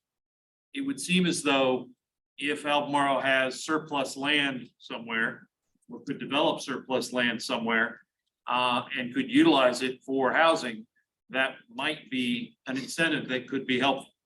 and utilizing perhaps the land trust or Habitat or someone else. And then a development partner. It would seem like that's something that could go into the incentive mix. It was mentioned in the 105 pages that I read that Ian sent that I know all of us went through. It was 106 pages. What page? I missed it. The 106 was talking about you. Skipped that. Because we have time, I'll throw something out. And some of this is echoing what others have said, some of it is a plug. So, you know, I've actually, I think many of you have as well, been working in Albemarle County for about 30 years now. I've been through the process as an applicant. I really appreciated what Megan said from both sides, the side of staff and also from the side of the applicant, seeing those two. If there were some things that really rose to the surface in my experience and continue to echo what Kelsey said, the roundtable, the face-to-face, really working with staff, one-on-one, one-on-four, whatever it is, to work out the issues on the plans. And this is all related to process as opposed to the finance, but really sort of work together on that has been the most effective thing. Along with not self-certification, but sort of a piece of that where I recall, and hopefully I'm right on this. It's more under the building permit process where it was streamlined a bit because of the previous, I don't mean to be disparaging or judgmental here, but there was the previous building permit process seemed to be a little more streamlined than it currently is. That's not right or wrong, it's just the way it is. So if there are ways that could be streamlined as well, I think that might be helpful, or some other way to help supplement staff by adding third-party external assistance. I realize that would be a county investment to do that. Under the heading of special attention, giving special attention and moving some of these projects that are maybe affordable to the top of the stack, and I appreciated what Neil said. You know, it strikes me that the county's done a lot recently with economic development. There's a strong focus on economic development. It's been raised to I think, to a different level in terms of importance, including a large acquisition of land, et cetera.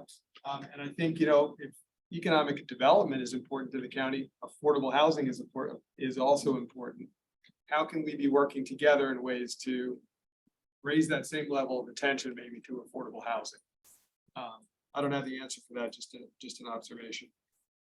Two other quick things. One is, you know, we've been talking about the process from the eyes of an applicant. I'd be curious to have almost a round table that flipped, where the staff of the county was at the table and we were on the outside, and staff said, hey, you know, this would really help us with the process. This is how you all could improve, maybe not improve, but change in a way that would help streamline the process from our standpoint. I think that would be really a helpful exercise.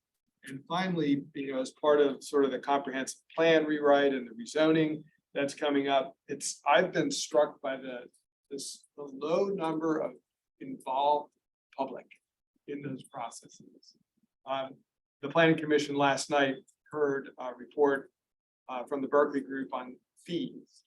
And I think I'm right on this. They went out to somewhere around 2,500, 2,700 points to get feedback and got 16, sorry. So it was, that's just an example. And I've heard that is also the case with the comprehensive plan where there's public opportunity for feedback.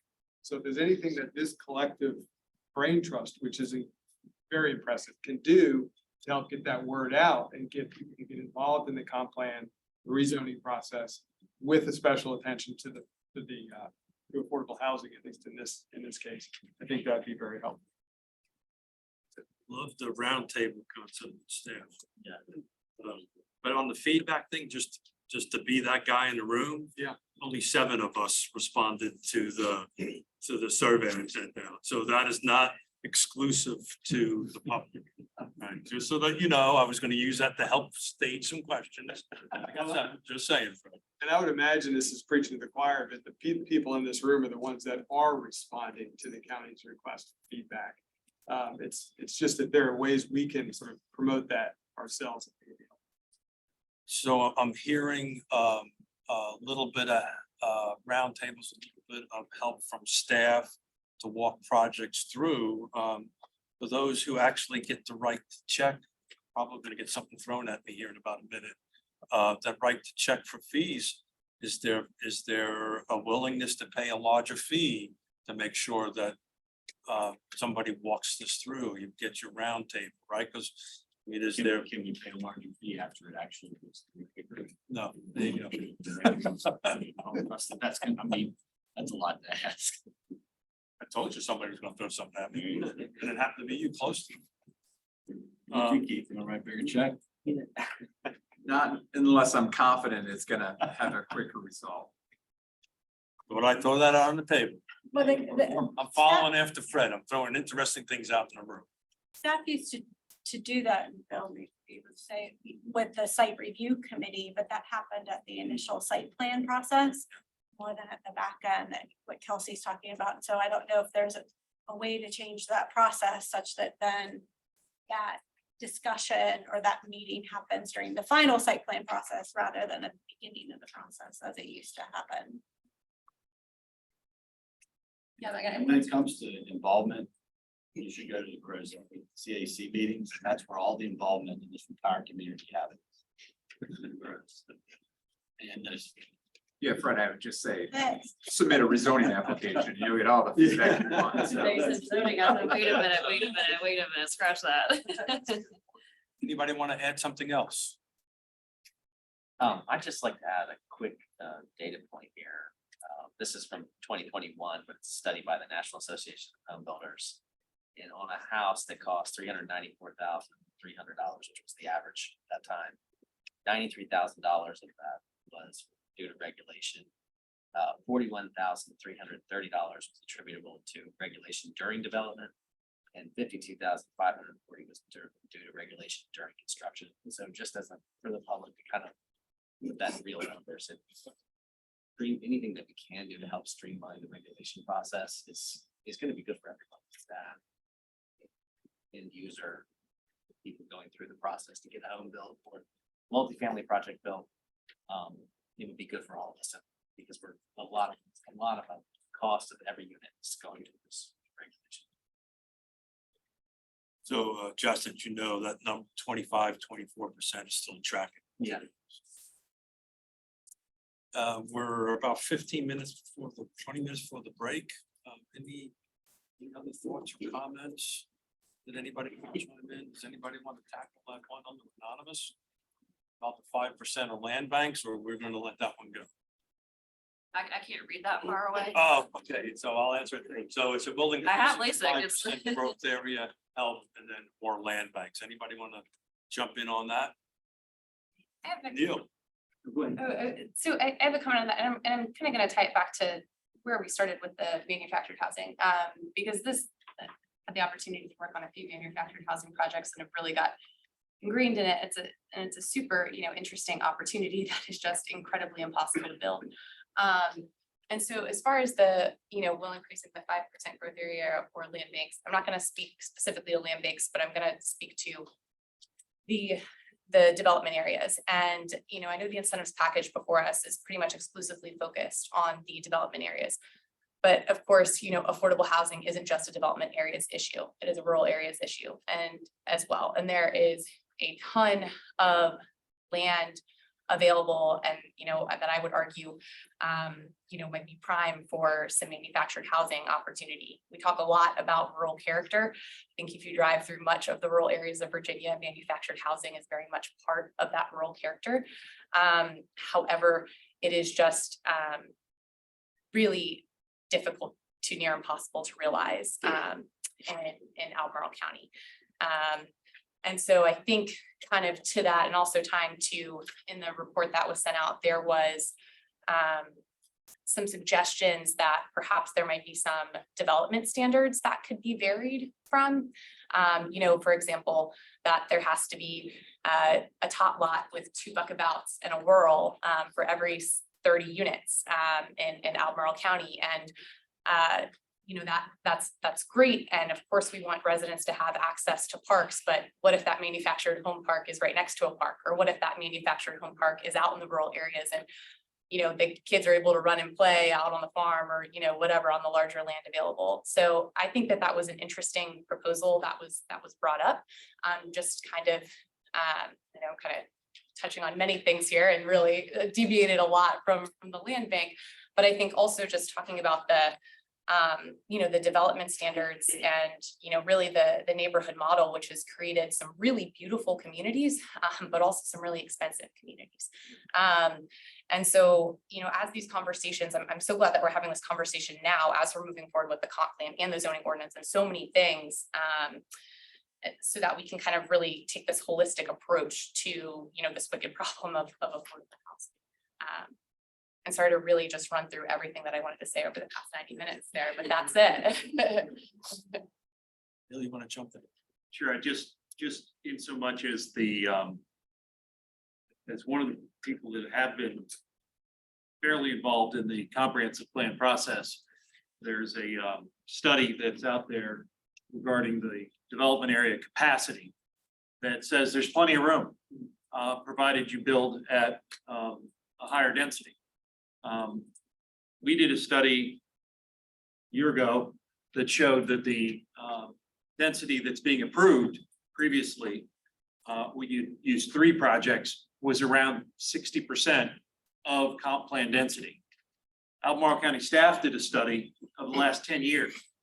And over the last 10 years, the Board of Supervisors has approved 58% of the density allowed by the comprehensive plan.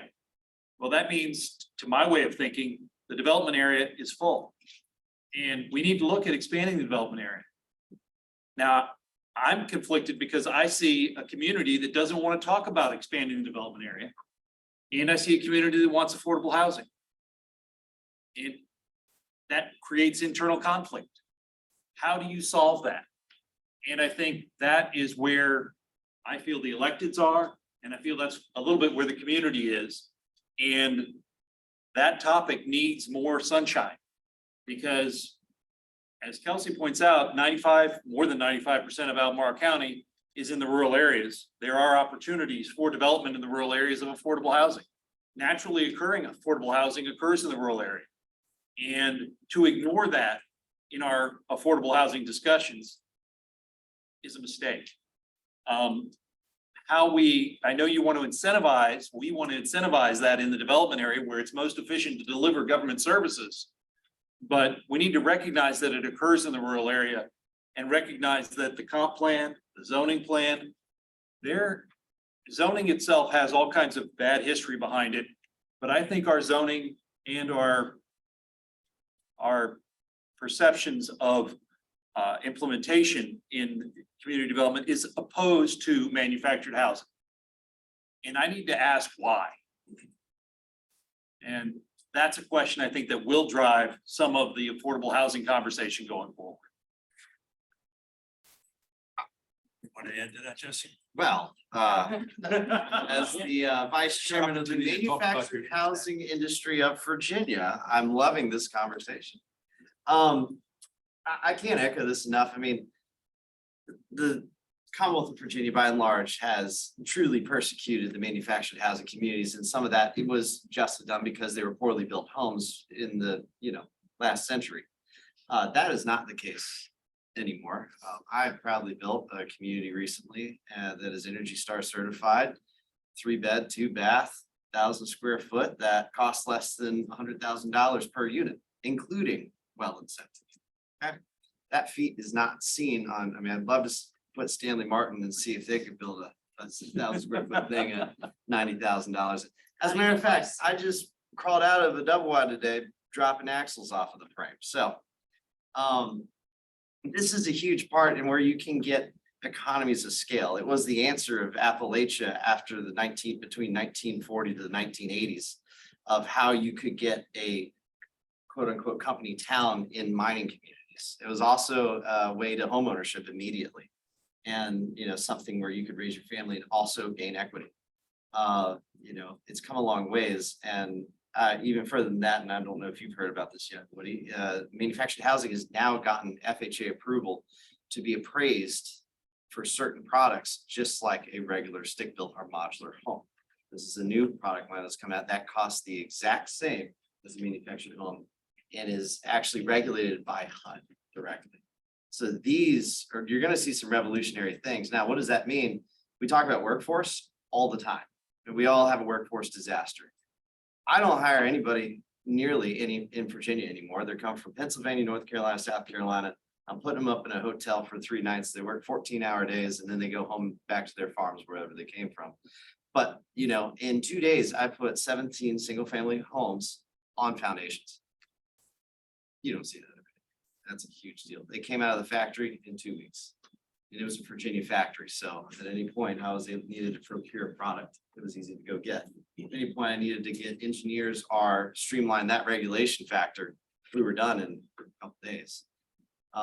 It's a huge part of that conversation as we look to the economies of scale. When we look at, you know, how much space is needed, you know, we can get really efficient really quickly. You show us the square footage, you show us what the setback requirements are, you can create some pretty quick lines. And to expand on not just manufactured housing, the low end modular side of things is also a part of that conversation. And I think specifically with manufactured housing, you know, a lot of the counties, especially Albemarle, have done a terrible job at, you know, addressing it, and essentially have made it everything but legal in a lot of aspects. And of course, I haven't built, and here's the sad reality, I haven't built a lot of double wides in Albemarle because it's just, it's not even worth the conversation. I say, well, let's go to Green, let's go to Fluvanna, let's go to Louisiana, and go find you a couple acres, you know? So I totally agree. And I think when you're looking for density, when you're looking for homes that can be ADA compliant really quick, I mean, this is a no-brainer. I appreciate that. And I have ADUs, I love them, or AUDs, however you say it. Single wides and single unit modulars is essentially effectively one of those immediately, you know. I can order it tomorrow and get it in 2 weeks. So anybody want to add to that conversation? So since we've got about 10 minutes left, anybody that's sitting around the public want to jump in? I know Bobby Rose raised your hand earlier. Do you want to chime in? Yeah, John? First introduce who you yeah, are. Bob, design, develop, architect. This is just a general question, relative to policy. And you got the public sector, the market sector, all working. What are the county's objectives relative to affordability, and what kind of, are they tracking those, you know, we want 800 units in the next X amount of time. Are they tracking that, and what are they willing to do to make sure that those numbers come in? So there's this feeling about, yeah, we can do this, we can do that. In the end, are we making units, or are we not making units? And what are you gonna do if you don't make units? Policy and investment from the county's perspective could be scaled relative to the outcome. So, hey, we're not getting what we want. We need, there's money set aside to hire, to invest. You know, what are the policy pieces that we don't have to guess in retrospect? Hey, we didn't get it. Oh, it's too bad. We can make the numbers that we wanted to. This is a progressive, and the policy changes relative to outcomes, and the outcomes are tracked. And it's almost like, yeah, no matter what, we're getting 800 units in the next year, or whatever the number is. What are you willing to do to make sure that happens? That's the general question. So the conversation next to this session, the next one's about incentives, right? I'm not so sure. I know for sure I'm not capable of answering that question. I don't know if anybody wants to tackle it. But from your perspective, any incentives on the multifamily that the county should be looking at? So I have a general thing, which it works or it doesn't work. What are your objectives? What are you willing to do to reach your objectives? So it's all of these policy issues, and all these questions about investment. Like, are you willing to say, no matter what,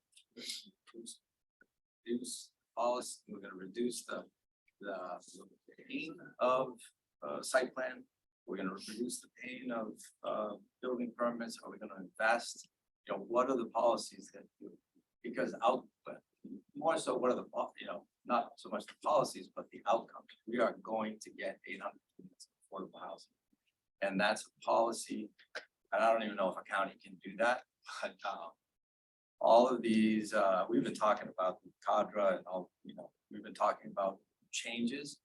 And in the end, are you doing it or you're not? And what is the county's position on making sure that outcomes are reached, no matter what mix of percentage? Anybody want to jump in on that or add anything? Anybody from around the table? I want to comment at this point. Alrighty, so I think unless somebody objects to it, we'll kind of wrap up this session a little bit earlier. The next session starts at 3:30, so there's a little bit of a networking with some coffee. Yes, I'm from the north, there's coffee over there, and water and stuff like that, but we'll all So network. can I object to that? Object to the coffee. Object to, sadly, I can't stay for the home ownership. And I have to go to my own board meeting, which is. But before I leave, I actually want to thank you, Ned, Christine, and Ian, and everyone at TJPDC for convening this. It's been a really, really productive conversation. I really appreciate you all opening it up for as many broad questions. Yeah, but also want to especially thank Stacy for putting together the framework for this. This is really good work. Because I think it can be tweaked. I think it should be improved upon, but I think it's a really, really good framework. And I'm happy to talk about ownership.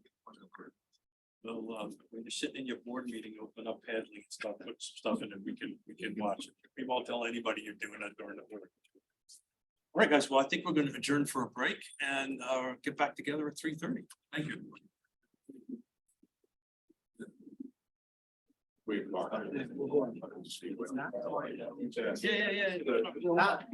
Yeah.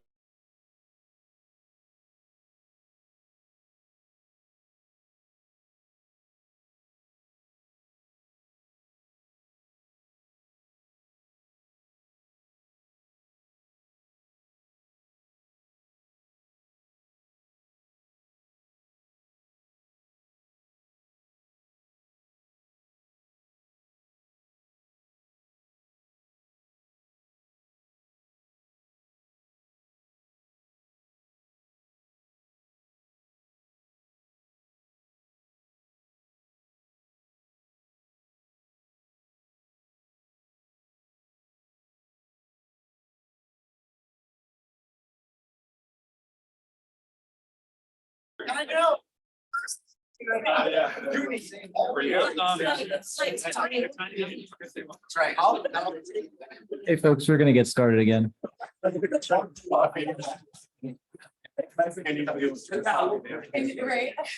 That's shaking. Exactly. Yeah.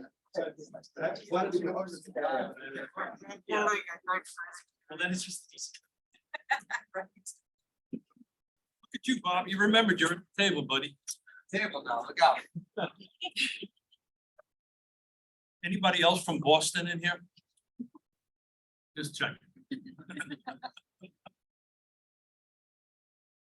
All righty, folks. So thank you for the first half. And the first half, as everybody knows, we were focusing on rental. The second half, we're going to focus on home ownership. Process is going to be pretty much the same.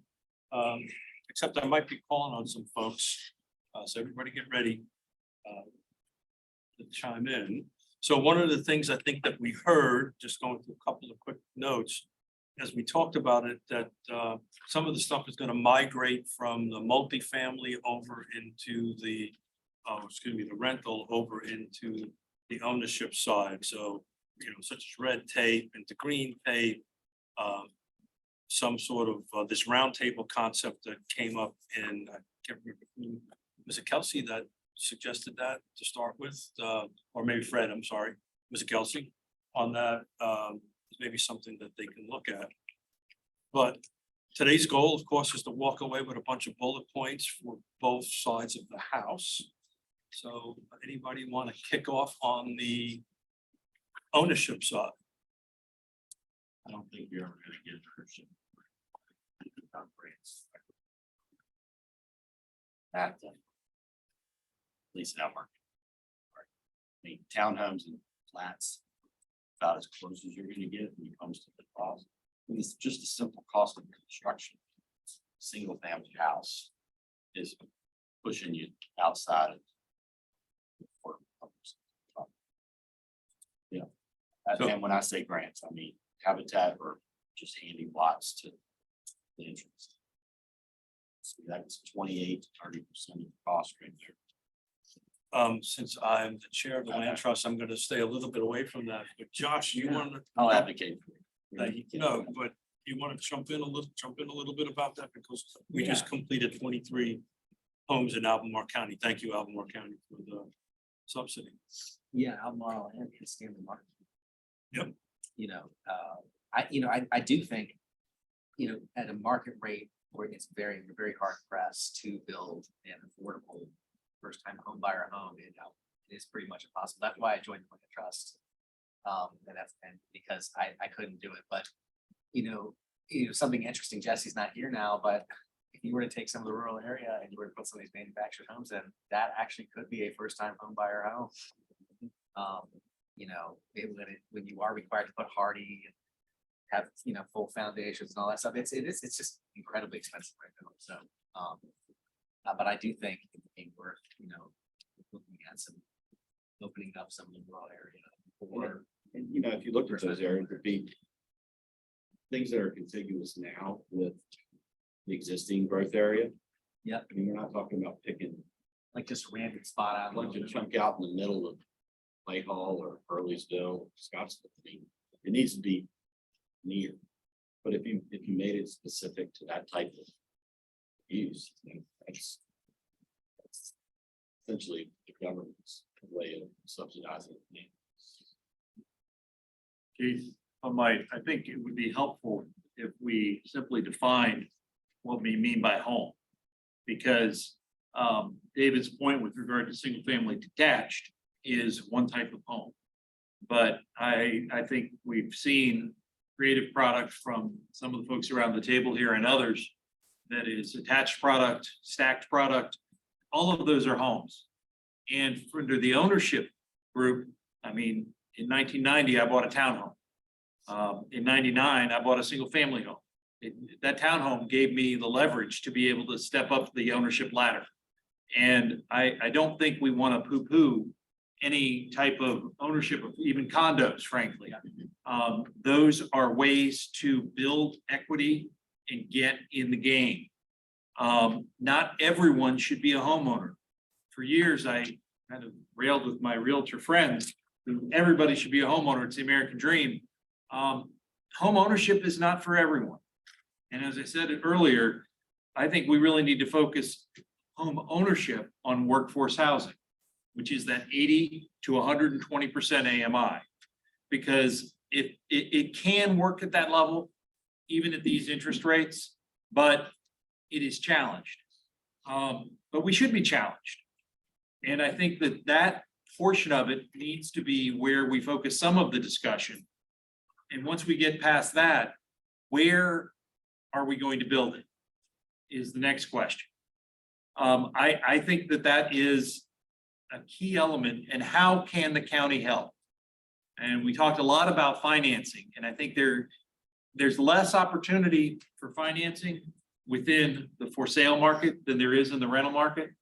But shared equity, be it a habitat model, a land trust model, shared equity, it took me a long time to get around, but I believe that is a way forward. And just like the townhouse, it's a way to get into the home ownership game if you are suited for that game.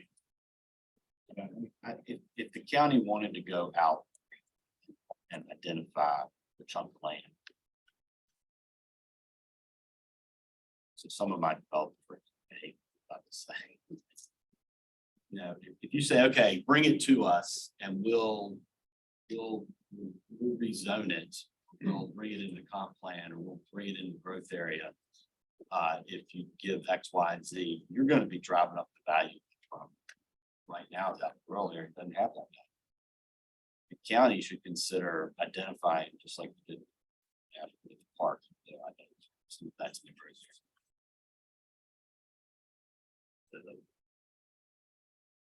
Next, Jake.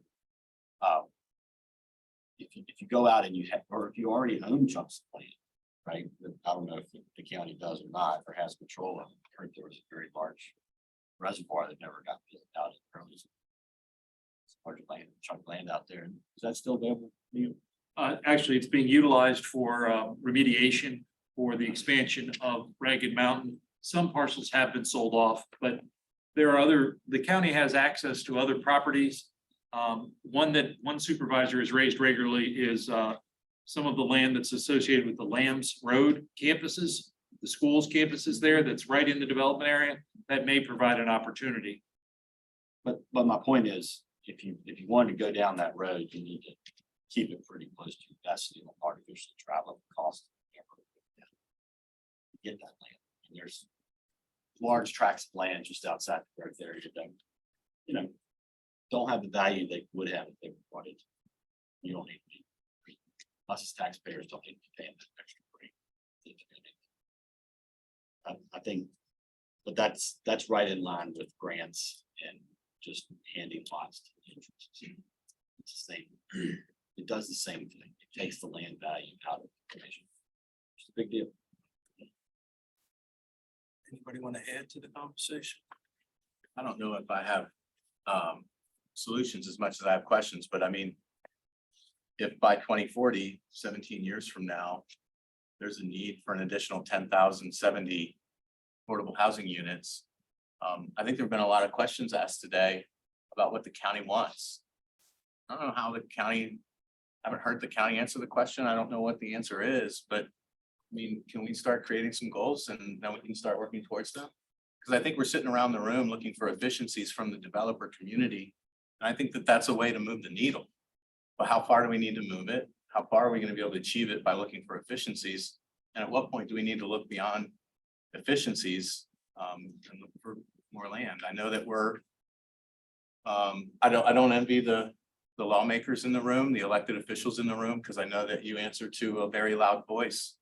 But I wonder how big of your constituency that voice is, and how much of your constituency may want a larger growth area. Because I think that a lot of the people that are at the table here today might think that that's a part of the solution. Well, the trade-off is you don't expand growth area, you don't provide for product. Price is going to continue to go up. And frankly, there's a very large portion of this community that can write that check. They're happy to write the check and keep it the way it is, but it's not good for the overall health of this community. It doesn't do us as employers any good, or people that live and work here but can't live here. And it's just not fair that 2/3 of our employees can't live in this community. They have to drive. I mean, there's a cost to that. I mean, there's not just a cost for the car and you go down the global warming path and whatever your beliefs are in that, but there's the expense. There's the fact that cars don't always run, so your employees don't always show up to work every day. I mean, there are lots of reasons that we should be doing everything we can to provide as much housing as possible in this community for people. And the surrounding counties are doing nothing. I mean, they're starting to shut down. They're starting to pull in. Savannah, Louisa, Green, Augusta's still going, but eventually they're going to pull in too. And it's just going to exacerbate the problem. In Albemarle County, I mean, the city's kind of built out. You can pick advantages there. If Albemarle County doesn't do something to provide housing in the region, there's going to be a cascading effect. It's not going to be great. And that's hard to sell. And there's a lot of people that frankly don't care what I just said. I would jump on that, David, and say I've sat in front of many commissions and boards and I will say board members have a very tough job to stand there and listen to a room full of people screaming at them, no, no, no. If I had $1 for every time I heard, I want affordable housing, I just don't want it here. So my question is to the folks outside of this room, where's the mindset of the community on affordable housing? Because I frankly, as a guy who stands there and takes bullets, I don't see it for the general public. I think the people that pay attention, the people that work in the staff, people in our business, people on the board, policymakers fully understand everything we're saying. It's just not. It's just, there's not enough. I mean, every 4 years, you gotta go and justify your choices, and sometimes they don't like your choices, even though it's kind of like a child. You know, you gotta eat your broccoli. Nobody likes to eat the broccoli. I hate my parents for making me eat broccoli, you know. It's the affordable housing and the need for whatever the county can do to facilitate it is like eating your broccoli. If you don't do it, you're gonna be suffering later. So, I thought there was a real low broccoli discussion. Brussels sprouts, you know, fill in the green that nobody likes to Look, eat. It does help it go down. Laura, I'm gonna reach out to you a little bit because Stanley Martin Homes, you work in different jurisdictions, right? I think this discussion we're having is not germane to us, to Albemarle County. So from a incentive perspective, anything in any other jurisdictions that you work with that this body or what Albemarle County should be considering? So any ideas that we have not already discussed? I mean, like I said, I've seen recently, we've been, again, the cost of land along with the cost of construction then creates this, everything is 500,000 or more on the market. And so one of our kind of ways to try to find land in higher density without needing so many acres is these infill projects where it's run down commercial or no longer a good use for the community. We can get that for a better price and do like a stacked condo or maybe even a townhouse on it. The cost of construction then can almost flip side you. It's almost more expensive nowadays. The cost of a 2/2 condo for us sometimes can outweigh the benefit of the density. So that's where the density play is not always better. Sometimes we'd rather put less units, but only have to pay for the cost of building a townhouse. So there's layers to it, but again, the tap fees, that was Chesterfield County. We're doing a site again. I'm not saying it's gonna come on the market and meet the affordability criteria, but it's affordable for new construction in that area. Considering what the other options are around them.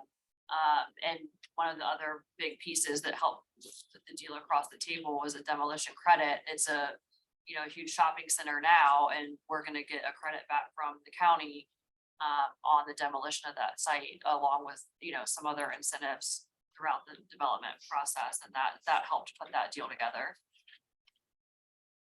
Some of these big shopping center owners or what have you, when they've lost their anchor tenant and they don't have anyone else knocking at their doors, they're willing to sell at a more reasonable price than trying to assemble or pay for 100 acres or something that's much more massive. We can do it on 12 acres. So that's helpful. Yeah, comments, thoughts? Jump in. I will also say for the rezoning aspect, no one at the community meeting showed up and against the commercial redevelopment side. So you don't have as many like neighbors yelling at you that, again, they all want the affordable housing. They just don't want it next to their lot or their community. When you're doing these infill sites that are already commercial, you don't deal with the big headache of all the residents coming out nearby. So that it's a little easier to pass through. I think it's important to recognize something that I often mention is no deal goes forward without a willing property owner. So I hear discussions of revamping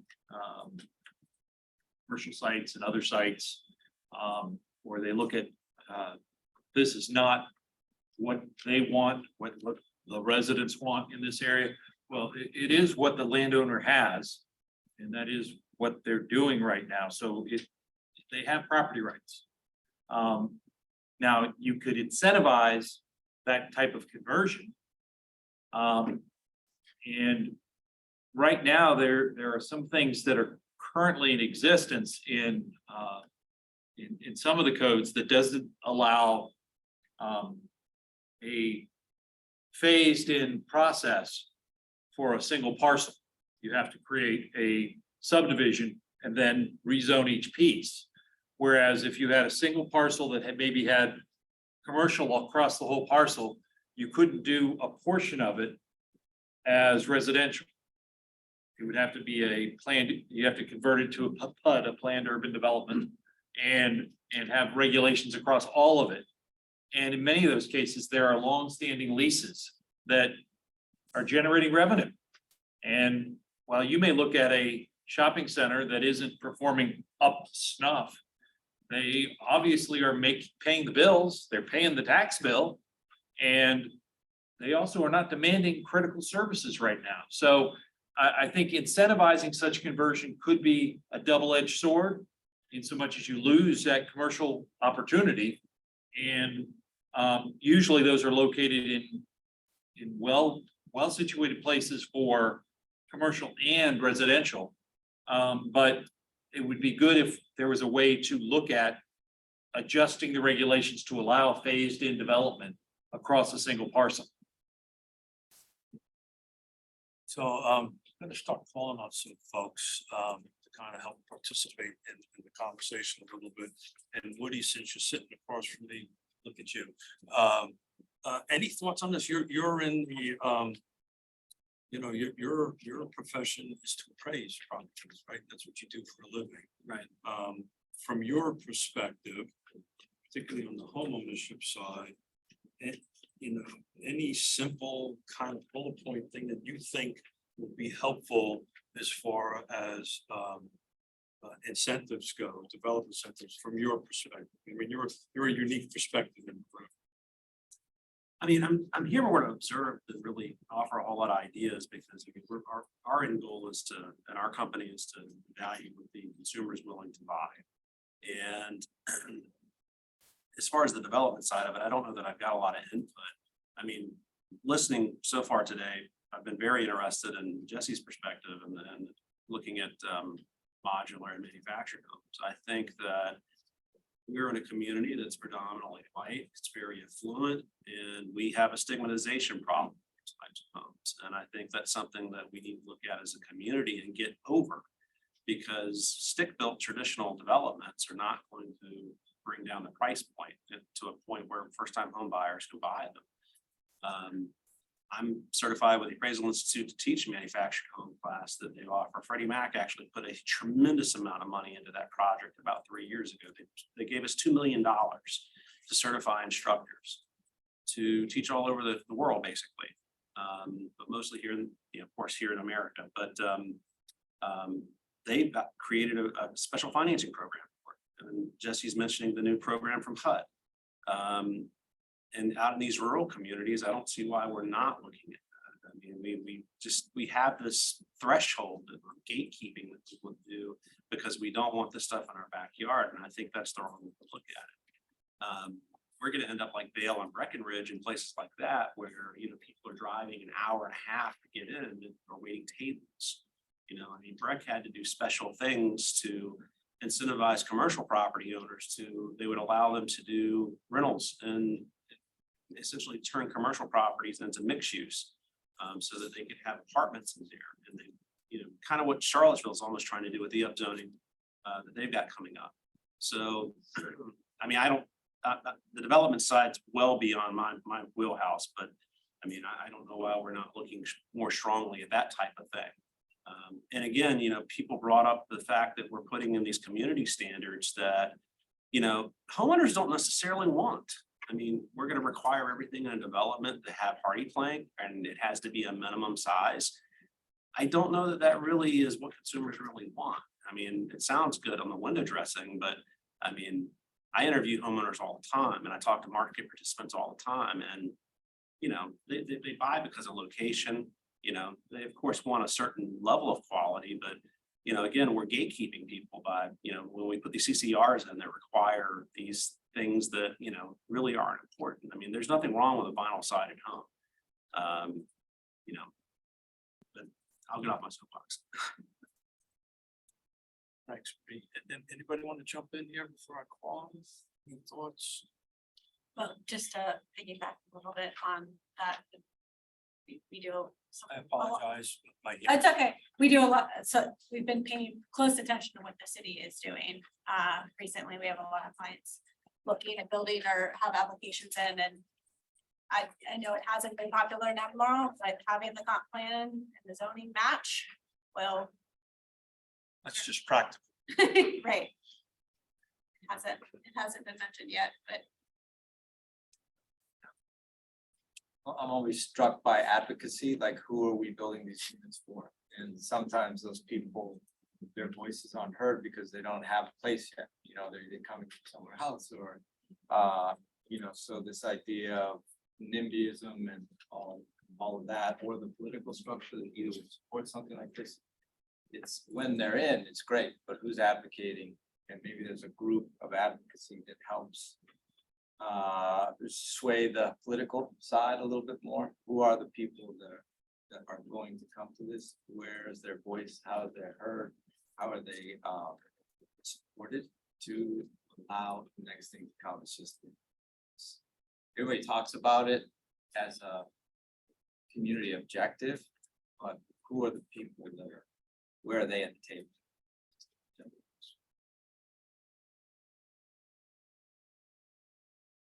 We want to jump in, we're looking for incentives, something, connection fees, something that can incentivize folks. We talked about subsidies, and I'm gonna get on my soapbox a little bit later because I'm probably gonna violate a rule and talk about the project that we did with Stanley Martin, which is a great partner. I'm gonna save that for a while later.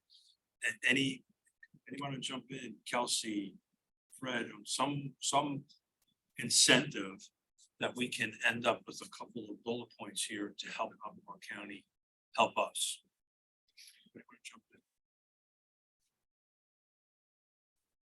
It sounds like everybody agreed with the premise that aside from grants, there's just a big deal.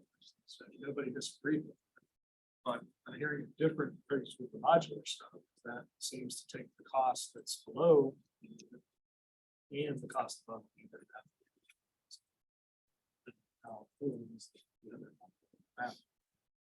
So do we all agree with that premise? Hearing the alternatives.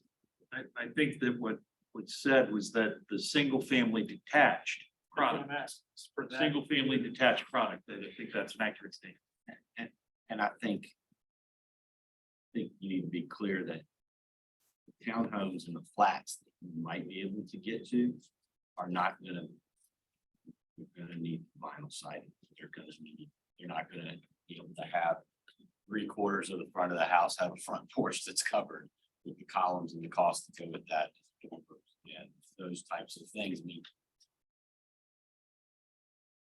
it's, you think about it like a house or apartment or condo or townhome. There's a lot of exterior square footage relative to the interior square footage, and the exterior that has a cost. The ratio is much less on apartments, so that you can get a lot more bang for your buck on the outside. So it's just a cost per foot. I think you can get close. You can take the land out with townhomes and flats, but you can't expect it to look exactly like the stuff that's around it. And I'm intrigued. Did I hear him say that his foundations are superior to wall? Yeah. That's a great product, by the way. Build a house and you can afford it. You should just there. Nobody will ever call you back for a basement leak. One basement leak, I never put another one in.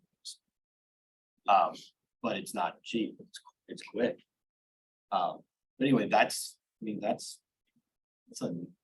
put that in there, you put a house on top of that foundation, you skin it or you don't. It's a very efficient product.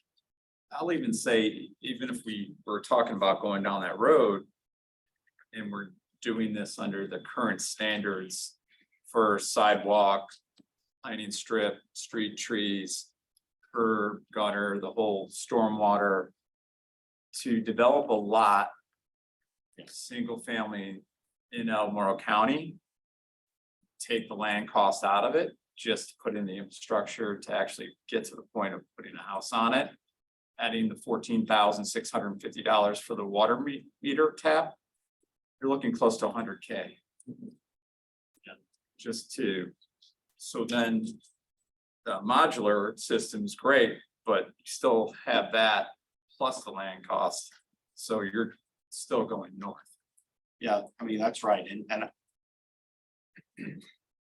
that's number is assuming that you're coming off of an existing neighborhood or right off of 29. I mean, if you've got something special, like you've got across the street or significant, access, that's just imagine what you would call the subdivision.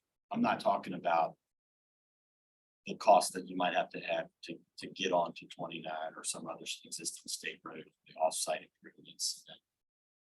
Whatever, maybe special environmental thing. But that's a lot, 100,000 just to. That You does need not to pay for the include the land. land. That does not include the cost to get through the 5 or 6 years through it. So that 100 really translates into $175 to 200, then you put your house. But put a pin on that. Most, if not all of those, many of those items are not negotiable. There was a thing 100 years ago called the neighborhood model that had a number of concepts. And over the last 20 years, they have become codified. We did a study 15 years ago called the Timberwood Study. We took a look at a neighborhood in Forth Lake called Timberwood. It's not unknown. It's a nice little, it's got rolled curbs, no street trees, no sidewalks. It's a very popular neighborhood. But it wouldn't meet the standards. And I've heard folks on the Board of Supervisors say, well, we won't relax the standards because we don't want to have anything less for the affordable housing than our market rate housing. Well, that means your costs are going to be the same. And that's where the $90,000 to $100,000 of development costs come from.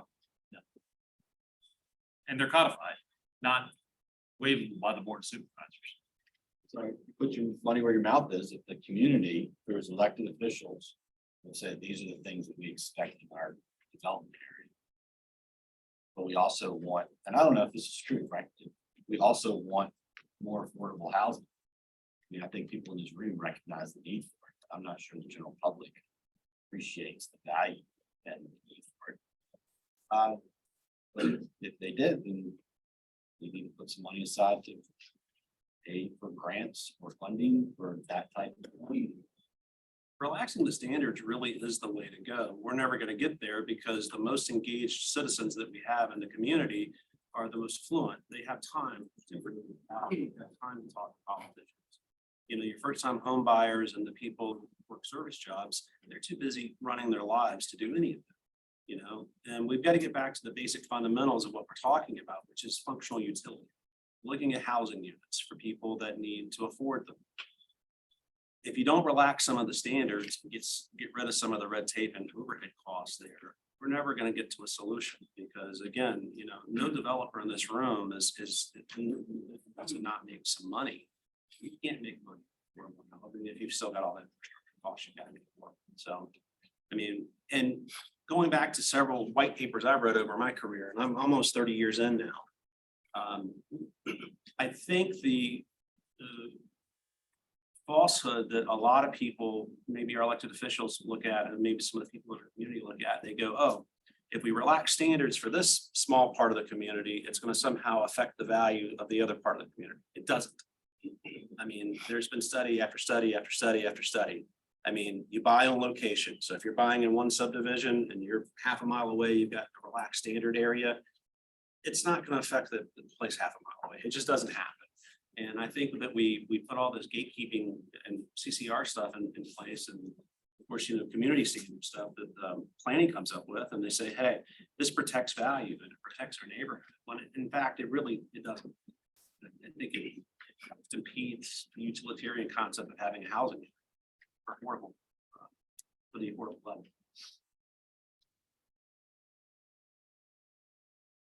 Sorry, guys, I've doing some research on new construction townhouses sold in Albemarle County, perspective to the conversation. a little bit. So a 1,600 square foot townhome in Albemarle County is selling for $329, and there's only 2 of them that have sold in the last days. That means closed. Yeah, last 30 days. Not smart enough to do that here in a second. New construction doesn't get listed like existing. Yeah, that's true. Existing on that end of it. The reason I bring it up is we're looking in a subdivision that has a cost of probably 100 grand, maybe 75 grand for a townhome lot, right? Might be a little bit less because it's together. Sure. Right? We've got land acquisition, et cetera, et cetera. Back to the subsidy conversation.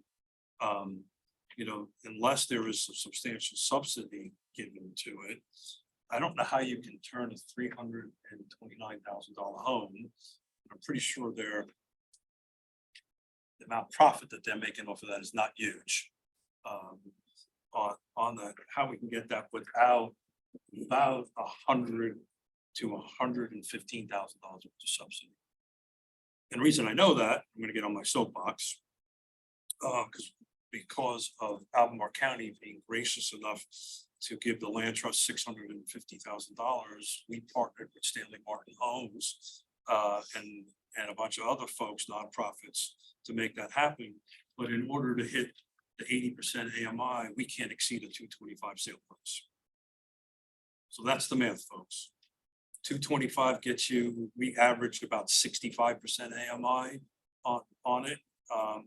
But you need to bring about, let's call it 100 grand on the light side, just to get to that point. Just to throw that out there as a discussion point, said I was gonna get on my soapbox instead of, I'm gonna get off of it again on it, but how can we get from this conversation and help the elected officials with some sort of incentives? How can we narrow that 100 to get $100,000 to $125,000 per unit is probably not gonna happen, right? So what can we do? What incentives can we throw out there to help folks with that? Or am I just preaching to this? I have a different question, Keith. What has been working? Seems to me like the public-private partnerships that have existed with non-governmental nonprofits have been producing the affordable housing. Some of those are in coordination with new development, some of them are not. But the idea when we got the housing needs assessment, there was a big number that everybody's got scared about. Then out came Housing Albemarle demanding an additional 5% of new housing be affordable. Well, if you take that additional 5% times the annual production of new housing in Albemarle, it's a blip. It doesn't come even close to the need. So you're not solving the problem. And instead, you're hitting the new home buyer, the other new home buyers, the 80%, with the cost of paying for these 20%. If it's a community need, it should be a community funded activity. And the ones that have been proving it have been the nonprofits. And coordinating with the nonprofits and leveraging those funds, as Dan mentioned, he's leveraging money from outside the area. I'd say that private developers manage funds from outside the area every day. But the idea of investment here and leveraging those funds is being done well by the nonprofit community, working with the development community, working with the government, as opposed to mandating an additional 5% that isn't going to make the difference. I think the solution is you gotta scale up these nonprofits. And it's one thing to say, we'll throw money at them, but there's not land for them to build. So. Yeah. County should somehow figure out a way to find some land that is currently not in the growth. By definition. It should be less. Gotta cost less than this land.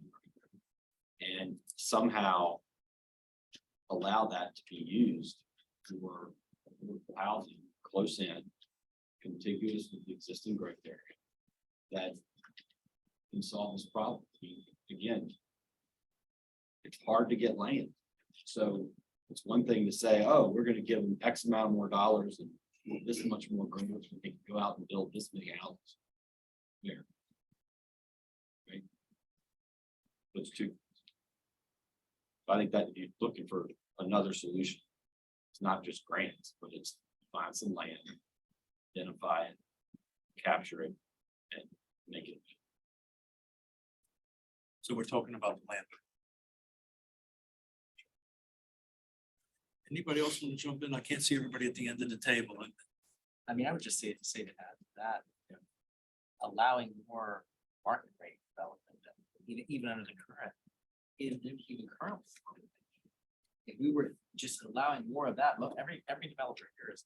It's gentrification, right? You see it in the neighborhoods, right? If there's not a lot of choices, the existing housing just gets jacked up, right? It's happening in Charlotte. It's the reason that they're kind of having to come to Jesus meet. We're gonna allow double density everywhere.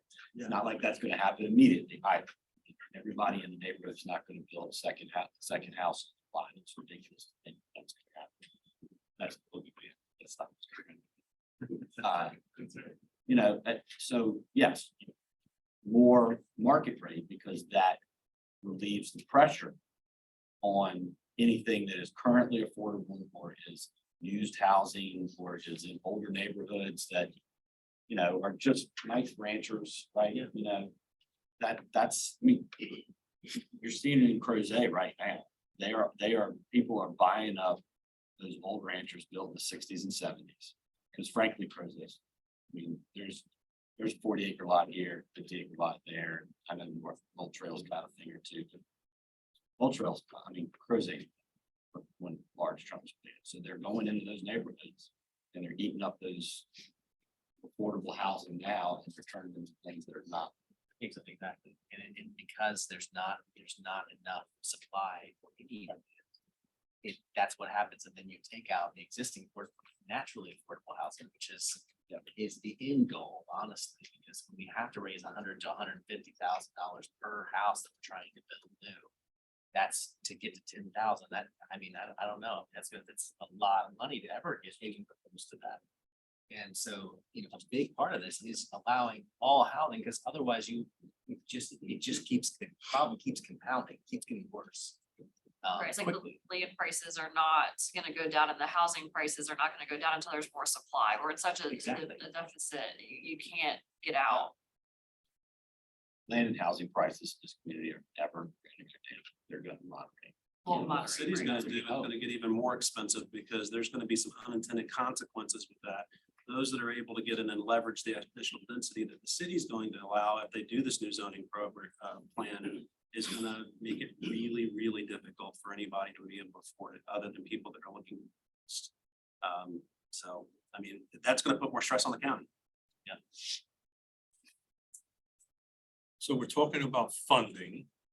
In the first section, there was this concept of some sort of partnership between the county and the public sector. I think Colette is the one that threw that out there. I think if we're all agreeing at the table in order to be impactful in today's dollars, we got to bring somewhere between $100,000 to $150,000 per unit to the table to get there.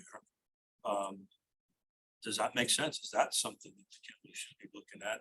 And I'm not purposely looking at legal over there because I don't want them to jump up and hit me.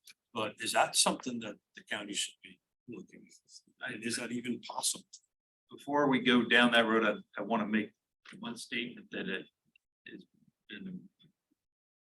with regard to what's going right and what's going wrong. One of the reasons that I've become a convert to the shared equity piece is because it keeps housing affordable.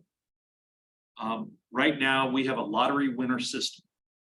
If you buy a house that is proffered by a developer and you buy it at the affordable rate, there is no stopping you from selling it for market rate. That does not solve the problem. The shared equity piece does create a way to keep the housing affordability with that house. And a way, because it's shared equity, for the owner to take a step up after that house, after that particular housing unit.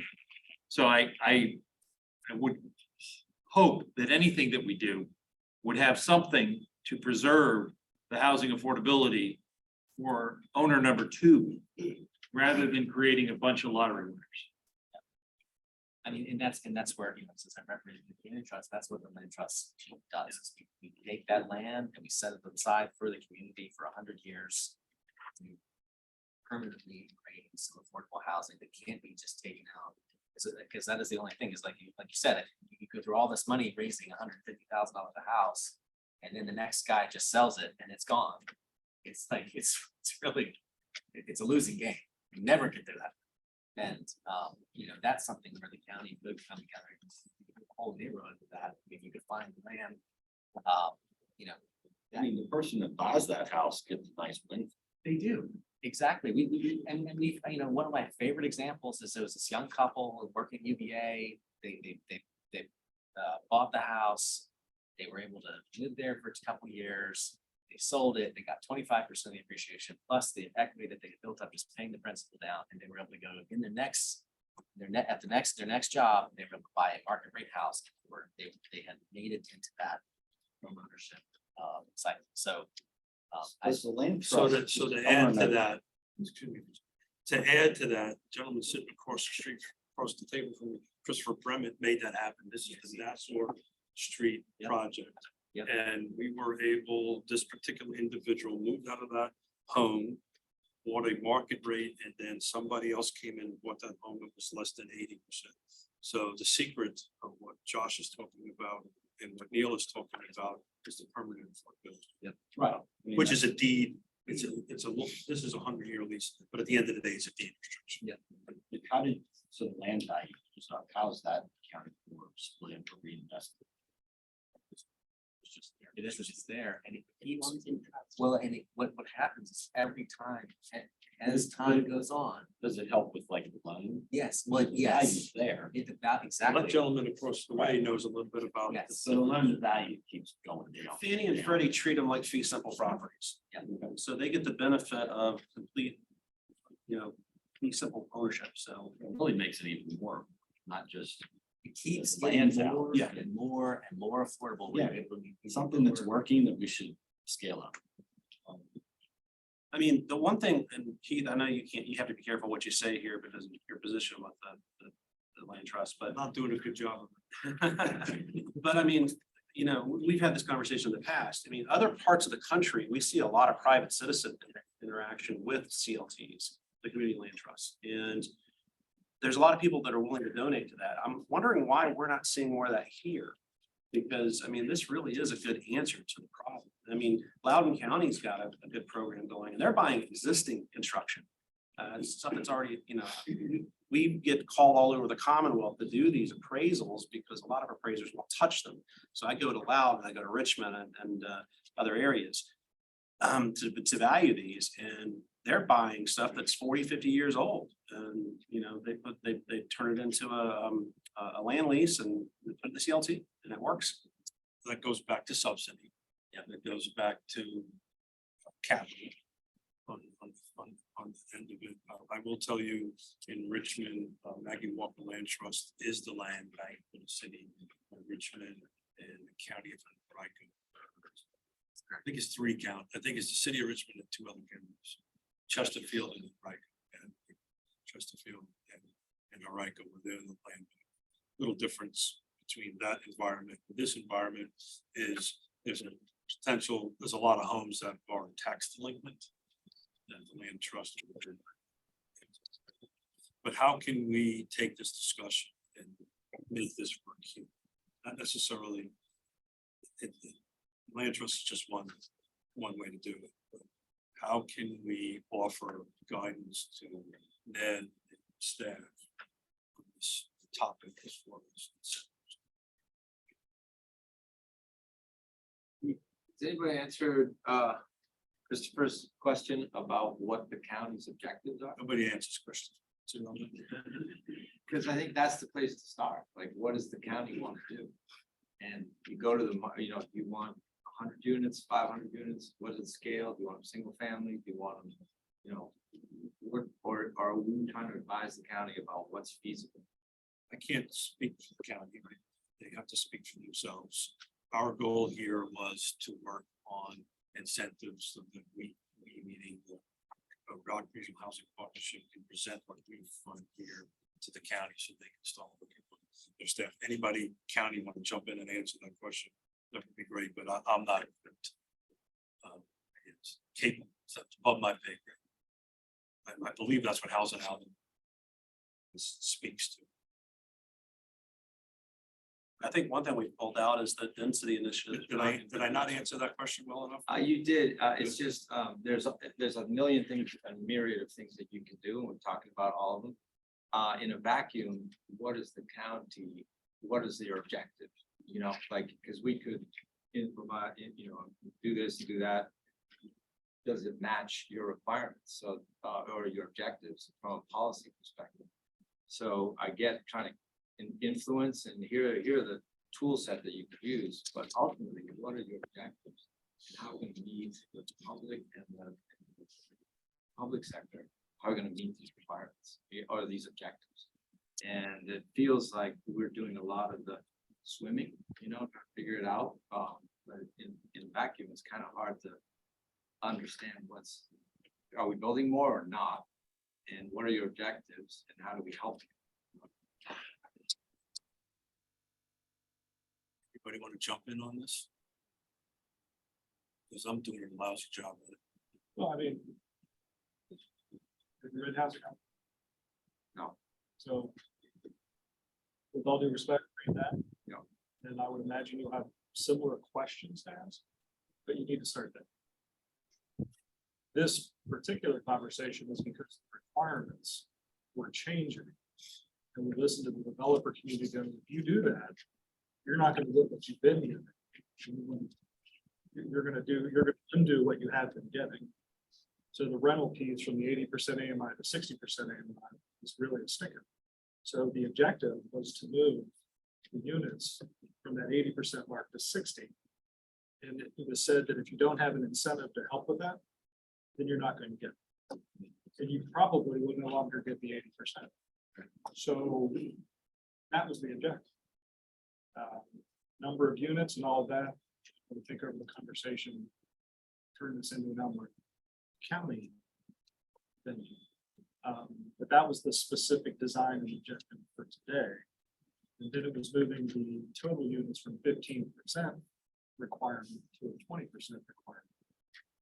And we've also heard, well, you need to do something to subsidize making that happen.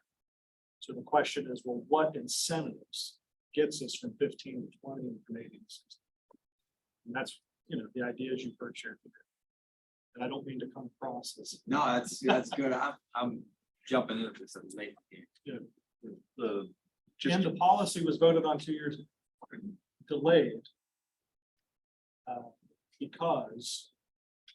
So everything that's come before us in that 2-year time frame is under the previous housing policy, not towards the new ones. Because we don't know how to get what we can do or we can. That's what this is trying to figure out. Okay, if we're gonna move the needle, how do we achieve that? There are some in the community that say it's all in the developers, cut your profits. So just do it. And there's others that would say it's all in the county, just subsidize, use the public. So the answer is somewhere in the middle. That's where we're trying to. To clarify that point, as I was one of them standing up and saying you aren't going to get what you want. The point is that the folks would not come forward with a rezoning request that doesn't pencil out. And it wouldn't pencil out because of these new demands. And so that was where we saw the pause. It wasn't because developers didn't want to build affordable housing. It was because it couldn't pencil out. With regard to profit, I think we've talked a lot already today about financing and the requirement of financing, and most of the people around this table recognize if you don't have a profit number in your pro forma, you won't get financing. So I think that is a dog that won't hunt. And the idea of finding the incentives to make it work, we've talked about a lot of things that are on the edges, but I think the things that are the big things, land cost and entitlement costs and requirements, those things are the big things. You increase density, it helps a little. You decrease parking, it helps a little. You cut tap fees, it helps a little.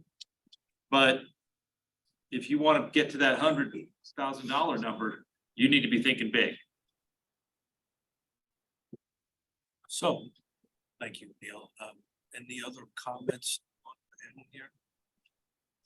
Outside of the table, Josh, looks like you're ready to say something.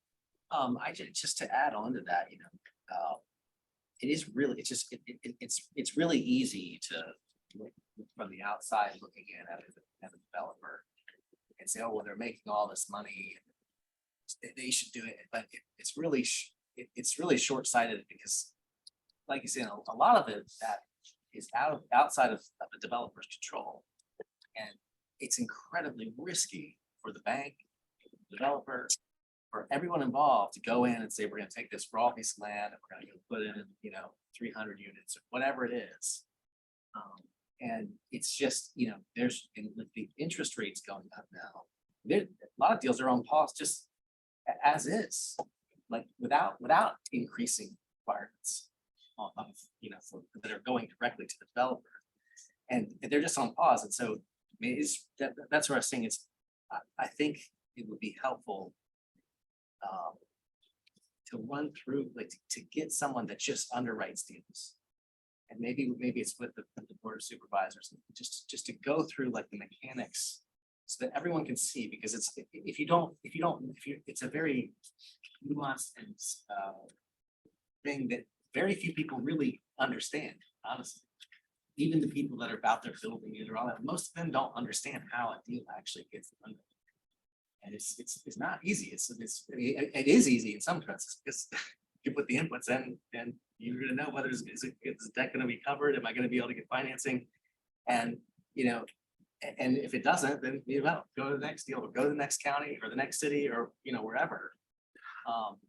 And when if you put more requirements on the private developers and keep all of the requirements for streets and all this, it just everyone just put their hands up and say, that's what you guys recognize. But I think it might be really helpful if we were to get an independent, third-party person to come in, like from another city or something, underwrites deals. That's what they do, and just go through it with you guys. I think it might be really helpful. Yeah, it's one of the questions that I asked during the network break. Someone they said, all right, tap fees, take tap fees off, how does that equate? Yeah, what does it do? Exactly. Well, how does it move the deal? Because if I got limited resources. Yeah. I got money. Yep. We're gonna, at some point, 4 of us are gonna agree on how much that should be. And then we have to decide who to give it to. And when I make that decision, I go, well, I'm gonna give it to the most impactful, the highest return that I can do. So if impact fees moves the needle this much, and giving the interest rate down 2% moves the needle this much. Well, you know what I mean? You start, that's how you make that decision as a policy maker. So you're right, I need to understand what that is. So one of the things I told Keith that I had a couple questions that throw out there, not that I was expecting to get the answer to. People are willing to share it. Not needing to know your profit margin, but needing to understand, okay, I get it. If I put cash more up, it reduces my debt service. What does that translate to for the person trying to buy or rent? I don't know the answer. Nobody's told me that, right? I'm in the car business, so I know what an incentive does. It doesn't change the cost of the car. Right. Right? For the manufacturer, it doesn't change the profit for the dealer selling the car. Right? So the person that eats it, it's just money that the manufacturer gives to make you go, oh, I'll buy that car now. 0% or $3,000 rebate. It makes it the tipping point to go do it. So I understand what incentives are designed to do. But I'm having trouble understanding it in the housing world so that I can go, okay, does it make sense to do this incentive or does it just sit on the shelf and nobody ever uses it? Right. $500 rebate in the car world, does that get you excited? My hearing aids, they work. You said you have 0%? Right, For 5 years. Let's go. Credit unions are running specials at $6.99. I mean, that's crazy. That's what's getting the job done. But in here, it's like, all right, I don't have endless manufacturer money to play with. And I can't hold everybody harmless, so everybody's got to give something. But, you know, what's that high impact thing? So today's conversation was about getting at those different pieces. And I have to tell you that my mindset's changed. And we've been working on this. And I thought I was starting to get it, but it's shifted, which I think is a good thing, from my perspective. But I still have some understanding to do for this. So if there are those of you out there that are willing to go, yeah, okay. The debt service changed, this percentage upfront changes what the overall cost is, et cetera. This is what it translates into in reduced rent. This is how you go from a 80% to a 75, or how much it costs. Tap fees and I get it, the land cost, the cost to do the house, your bottom line number is 200 grand before you even do it. So those type of examples are incredibly helpful because I think from the board of supervisors perspective, they are interested in being while knowing that there's limited funds available and there's a lot of things to pay for. This is an area that we want to have some impact on, speaking to objectives. But need this level of understanding to figure out where you can focus those dollars in on to just achieve more units that people can afford to be in. At the end of the day. So, You know, most of us have pro formas that we evaluate all of our projects on. Everybody's got a different one that they are in love with. Each company has things that are more important to them than others. Like we're buying home, we're not buying and selling to the market. So, you know, we have a different view on what incentive would be the best for us. When it comes to rentals. The for sale stuff is just, I mean, you don't own it, you build it, it costs so much to build it, you sell. That one is just kind of like, I just don't, other than what's working now and scaling it up. You can say before I don't know what, I just honestly don't know what else you can do. But it takes thinking about manufactured homes, or I've always wanted to try these micro condos, like, you know, like there's other out of the box. You have to go completely out of the paradigm that we're looking at if you want to actually solve that. So you could do quads. I mean, there's because it's not just density. When you do a quad, you share only, right? You got a 1,500 square foot house and it's got 25% of the outside siding that same 1,500 square foot house had because you're sharing three along with somebody else.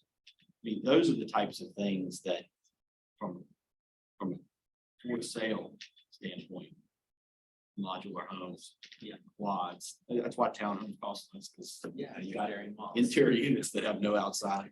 And why apartments, because apartments again is the easiest, if you will, because it's just efficiencies in construction.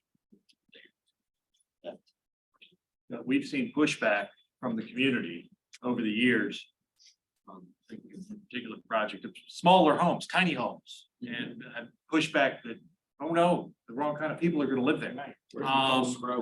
We wanted, in another project that was within the last 5 years, wanted a fence between phase 1 and phase 2 because it was gonna be affordable. And we didn't want our children, this is a true comment that was made at a public hearing. Our children shouldn't play with their children. It happens all across the world all the time. Yeah. And it's a tough thing to deal with, and it's out there. Here's what I'll say. Soapbox time for me. There was a change a little bit. I'm not saying a sea change, I'm not saying a major change, but I know that when I first came onto the board, I'm in my 6th year now, that what you're all saying was all you. The last couple of years, 2, 3 years now, it's been that long. There are now folks coming out speaking to the affordable housing issue that are in the neighborhood and are not just the advocates coming out because it's on the other side of the camera. It wasn't there when I started. So there is a recognition, I think, in our urban areas. I'm proud that a lot of them live in the Rio district. And if you haven't met, like somebody said, well, where are the advocates? Well, they're sitting behind me. The members of Impact are a big chunk of that advocacy. There are others. Giving voice to those who don't have the time to come out and advocate for themselves. So there is some of that starting to happen. Somebody talked about the Gold Scrolls project. Her original piece for that, starting the community meetings, she basically had everybody against it in the neighborhood. By the time it actually got to the supervisors, there were those who came from the neighboring, from Dunlora, and said, Nicole's won me over with this change that she's made. And they went from being against 4 and were able to admit that in public. And there were still plenty of people against it. I voted against it. And she now has got the project to what I wanted to begin with, which was no commercial, just residential. Right? So we lost the small home piece. But there's going to be units there without the commercial and all the residential. But she swayed people is what I'm saying. I've not seen that happen a whole lot with some of these other projects. You just keep reducing the density and density until supervisors figure that's politically palatable to accept. So there's an educational component. Yeah. So there are folks out there, especially, I would say more so in the urban ring right now than the rural area. The rural area you hear from are folks that are seeing their land, they're basically their taxes are going up, which who've been here for a long time are finding it hard to stay in place, and age in place. That was more of that this budget season for tax relief for the elderly and things like that. That conversation is what you tend to hear, or what we're hearing more of from the rural folks that are in. Yeah, both. But yes, there are still the NIMBYs of the world. But there is folks that live in those same neighborhoods with those NIMBYs who are now saying this affordable housing issue is one that's important enough that we need to not worry about, or don't think the world's ending because 300 more people could be living here. And, I mean, there's Nicole carrying that water, and good for her for being able to educate her neighbors. So maybe that educational component is something that we could create a bigger message and share with our community and not leave it perhaps to the developer. Chris Henry finally got Rio Point through, and the Coteredes who did it the first time and didn't. They held more community meetings than were necessary. They did that, knowing that was going to help. It just so happened that they cut bait with another developer did it. And what did it take? It took one bait, swayed a vote. Speaking of Chris, if I could jump in just real quick, Stony Point Development, work with Chris, and one item of just talking about just what motivates, what incentivizes the developer, and trying to keep this pretty succinct because there's a few things that were discussed and a few things I want to touch on. One point, Josh a reference that we talked about too, which I couldn't agree more on, is obviously the topic is affordability at large. We're talking about affordability and affordable housing, specifically what incentives to promote affordable housing as a defined term.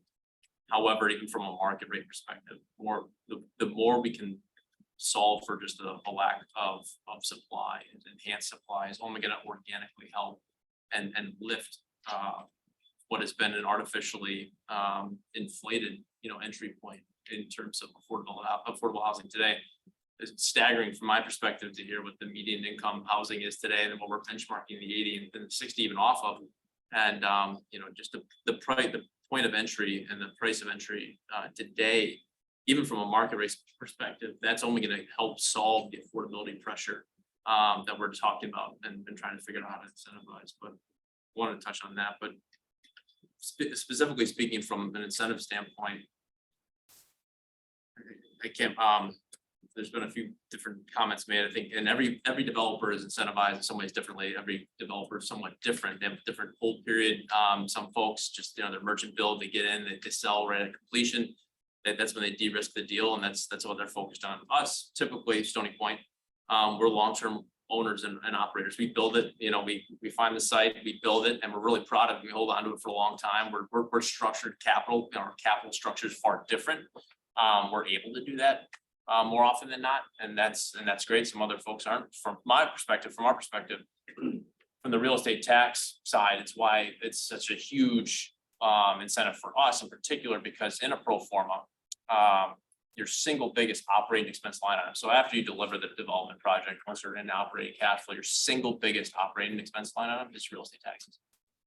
Typically then second is your payroll, but it's a huge nugget of your pro forma. And so to connect things full circle on the underwriting perspective, and not to be, and forgive me too for how this is maybe obvious to a lot of folks, but from a financing just 101 perspective, a deal, unless you're doing all cash, which is exceptionally rare among the development community, that if for no other reason by the capital cost that it takes to get these things done, financing is critical. And you can't get a project out of the ground if you can't get the financing piece across the finish line. You need someone, whether it's HUD on one end of the spectrum all the way to a traditional bank. If they can't underwrite it, how are they underwriting it? How are they looking at it? Everything is risk and return. Are you getting compensated for the risk? So bank, to get it to their investment committee, et cetera, they're looking at raw land, even if it's entitled shovel ready, that's great. That actually will reduce the required return profile because it's less risky. In order to do that, however, again, to get it across the finish line, they need to get compensated for that risk. So the developer agreed, and profit aside, the bank will only complete the capital required if they're getting compensated accordingly, because they obviously have regulations and the stakeholders too that they have to answer to. So just a little bit of, but forgive me too, for how much this is obvious, but just on the background piece of how a deal comes together, the financing is so critical. And if not for the financing, then there's no deal. One specific other item I want to talk about a year ago, I think, when working with Chris, he may have presented this once upon a time, shortly after Ryle, but from an underwriting perspective, when I think the 15 to 20% conversion was first discussed at 15% after 10 years, then moving to 20 after 20% structure over 30 years, and we're talking about making that commensurate, and for all the reasons why, as discussed. But if you took the same deal from, this is real nuts and bolts, really granular. Same deal, assuming a 200 unit apartment community. These costs are now different from a hard cost perspective, but soup to nuts, just if I'm assuming the same development hard cost for both, upon disposition or upon the way in which a bank, a developer, anyone is going to underwrite, they have a targeted hold period traditionally at 10 years for some are shorter, 5, you know, if you're a merchant, 3. Point being, holistically, just the incremental difference of moving from a 15 and 10 to a 20 and 30 is at a $5 million cost to the developer, $5 million. And so profit margin, all that aside, just that's a real number that's coming back to us. And that's just us that is going to eat that number, let alone, you know, the bank, et cetera, of just trying to get things to pencil from their perspective in order for the capital piece to, and not only just the bank, I mean, the capital stack, the debt is absolutely critical, but then there's other folks who are very nimble, find the site, their skill set is finding the site, is to work with folks like Kelsey to get things, you know, from an engineering perspective, site plan and approval all the way, but they might not have a lot of equity. So then, not in addition to the bank, they still need some investor coming in from outside who's got bigger pockets, who can also fulfill that need from an equity piece to, and they also have a return requirement, and they also look at things that as a risk and return, are they getting compensated for it? So long-winded, but that's kind of a little bit more context for those who don't know around the table, just how from our side, from the developer side, how we look at things. But every developer is different. They have different mandates, return profiles. So this is all from the profit side. I can only speak for the for-profit side, but you know, from our perspective, it has a long-term, if we can be, because we're proud of what we build, and especially from an affordability perspective, both on a market rate side or on an affordability side, because the more market rate, it's only going to help the equation there too. From our perspective, that's why the real estate tax abatement is so important from us, because not only is it going to help the underwriter on the bank side for sure on the development loan up front, But on a long-term hold, you know, that's really meaningful and carries a lot of weight because we're gonna operate this long-term. We wanna perform and operate those homes so folks have a place to live, a great place to live. And that's gonna have a continued benefit over the lifespan of that hold. So I'd like to remind, it's important that tax. Yeah. It needs to match the loans. Frankly, it's 30 years. Yeah, you can phase it some, but it's important for that to be something, especially if there's a us that can hold it. Yeah, we look at the project holistically. Well, and even if you don't hold it, the person getting it next, Yeah. handicap deal and people are underwrite that and look at it and say, well, I have to sell it in year 5, and then it's only got 5 more years till this TIF runs out. And then what happens to the returns? You know, then my building just gets discounted. And so, well, am I actually gonna do this deal? Because you're gonna look at it at the front, whether you're merchant, long-term hold. The affordability timeline is to match the TIF. Yes. Zach, let me confirm what you just said to make sure I heard it right. This is under the rental. Yeah, thank you. So the delta, the change under the current plan, which was 15% for 10 years. Yep. Moving that to 20% for 30 years has a cost of $5 million to the project. All things held constant, that's correct. Yeah. That's all. I just want to make sure I got that down. Thank you. That doesn't count for the reduction in AMI from 80 to 60. Correct. That did not, that's literally just looking at the value erosion upon disposition for the developer and the way in which they're looking at it So it upon the conversion. So you're right, it would only be further suppressed. So it'd be greater than $5 million. Much greater. We would factor that in. Much greater. I mean, generally speaking, for market rate housing, the market forces that are in play to get it done are in equilibrium for what all the different pieces want. And then you implement something, right, that impacts the revenue side pretty dramatically. Dollars are fungible. You know, bottom line, how you keep the bottom line the same. If it doesn't stay the same, you're throwing a wrench into the market forces that are what make the housing happen. And it just stops. That's the reality. If you don't give, the county doesn't give something to compensate for basically the lost revenue of that affordable 20% to 40%, whatever number you come up with. We're gonna make you basically take a hit on these units, this percentage units, and that's gonna equate to X amount of dollars. If you don't get the compensating number from the county, projects or things will work. I mean, you can only ask so much more from the market rate people who aren't bringing units. And then you're vacant, and then you're vacant.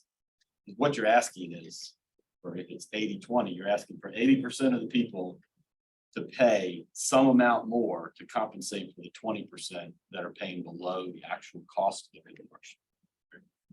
So I do want to jump in a little bit. I know we're supposed to be in rental. No. This is a good conversation. Dan had to leave, but Dan, this brings up a topic that Dan asked me to bring up, and I will not do as good job as Zach on it. But from a nonprofit, and maybe Michael at the end can jump in. From a nonprofit perspective, they got to pencil it out too. Right? They are literally under the same scenarios. Maybe the profit end of it is not packed into it, but it has to pencil out. Back to the subsidy conversation about bringing money to the table. So I just want to make sure that that's out there. That not only does the for-profit, and I wear 2 hats. I'm on the for-profit and nonprofit side of the house. The nonprofit also has to pencil out. Otherwise, it won't get built. Well, in today's environment too, just with where interest rates are and the run up in material costs and labor on a project, it's just hard enough as it is to try to make something. I mean, we're in a tough spot. Interest rates have been so low for so long. And what that's done is driven up the cost of construction, because if you're, it's just simple economics, right? I mean, if the builder doesn't have to pay quite as much attention because he's getting really low interest rates and things are booming, you're gonna start paying more for material, start paying more for now rates have come up. And you know, lumber is not sticky, but all those other things are sticky. Yeah. That plumber's still getting paid whatever he was getting paid 2 years ago. And probably is saying, I need more because my cost of living's gone up because interest rates have gone up. So I mean, we're kind of in this, it's a tough spot right this minute. So for the record, we're talking about the Fed rate. We're not talking about the 30-year mortgage on it, and that's correct. Well, taxes are the big part of the cost. Then why don't we figure out a way to do a special tax rate for approved projects? Reduce the cost there. I mean, that's something the community can do, and yet normal taxpayers are gonna have to come up with a little bit more. But I mean, that's why you have a tax rate to adjust it as you need it. I used to be the deputy assessor for Albemarle. And, you know, I know how we carried our land and under development projects, so. And we do pick them up incrementally. You know, if there's more done, we tax more of them, so. And I give some special rates there for consideration.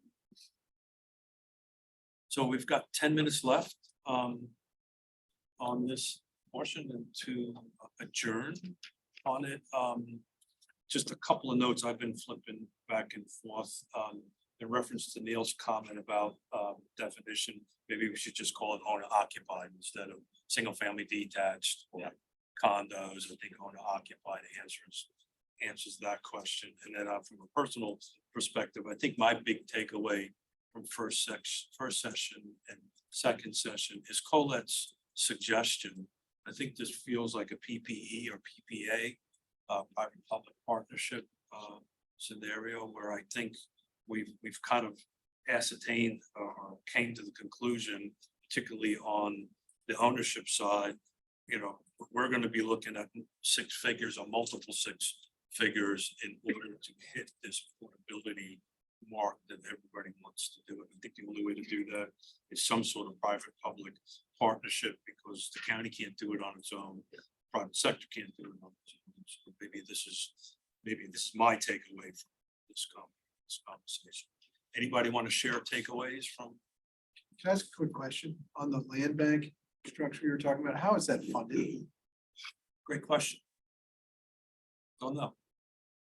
How does it raise the money? Like, how does it get the money? So I can tell you how it happens in Richmond and Henrico. They actually have county land, city land, or they pull in folks that are not 5 years past tax delinquent or and they hand it over to the land. That's how it's done. It's done there. They're land banks, particularly in the Northeast, that are more geared towards like environmental protection, and the municipalities will take a portion of every single family home sale, like a transfer tax type of thing, and that's utilized to fund the bank, which is then utilized for the purpose of protecting open space.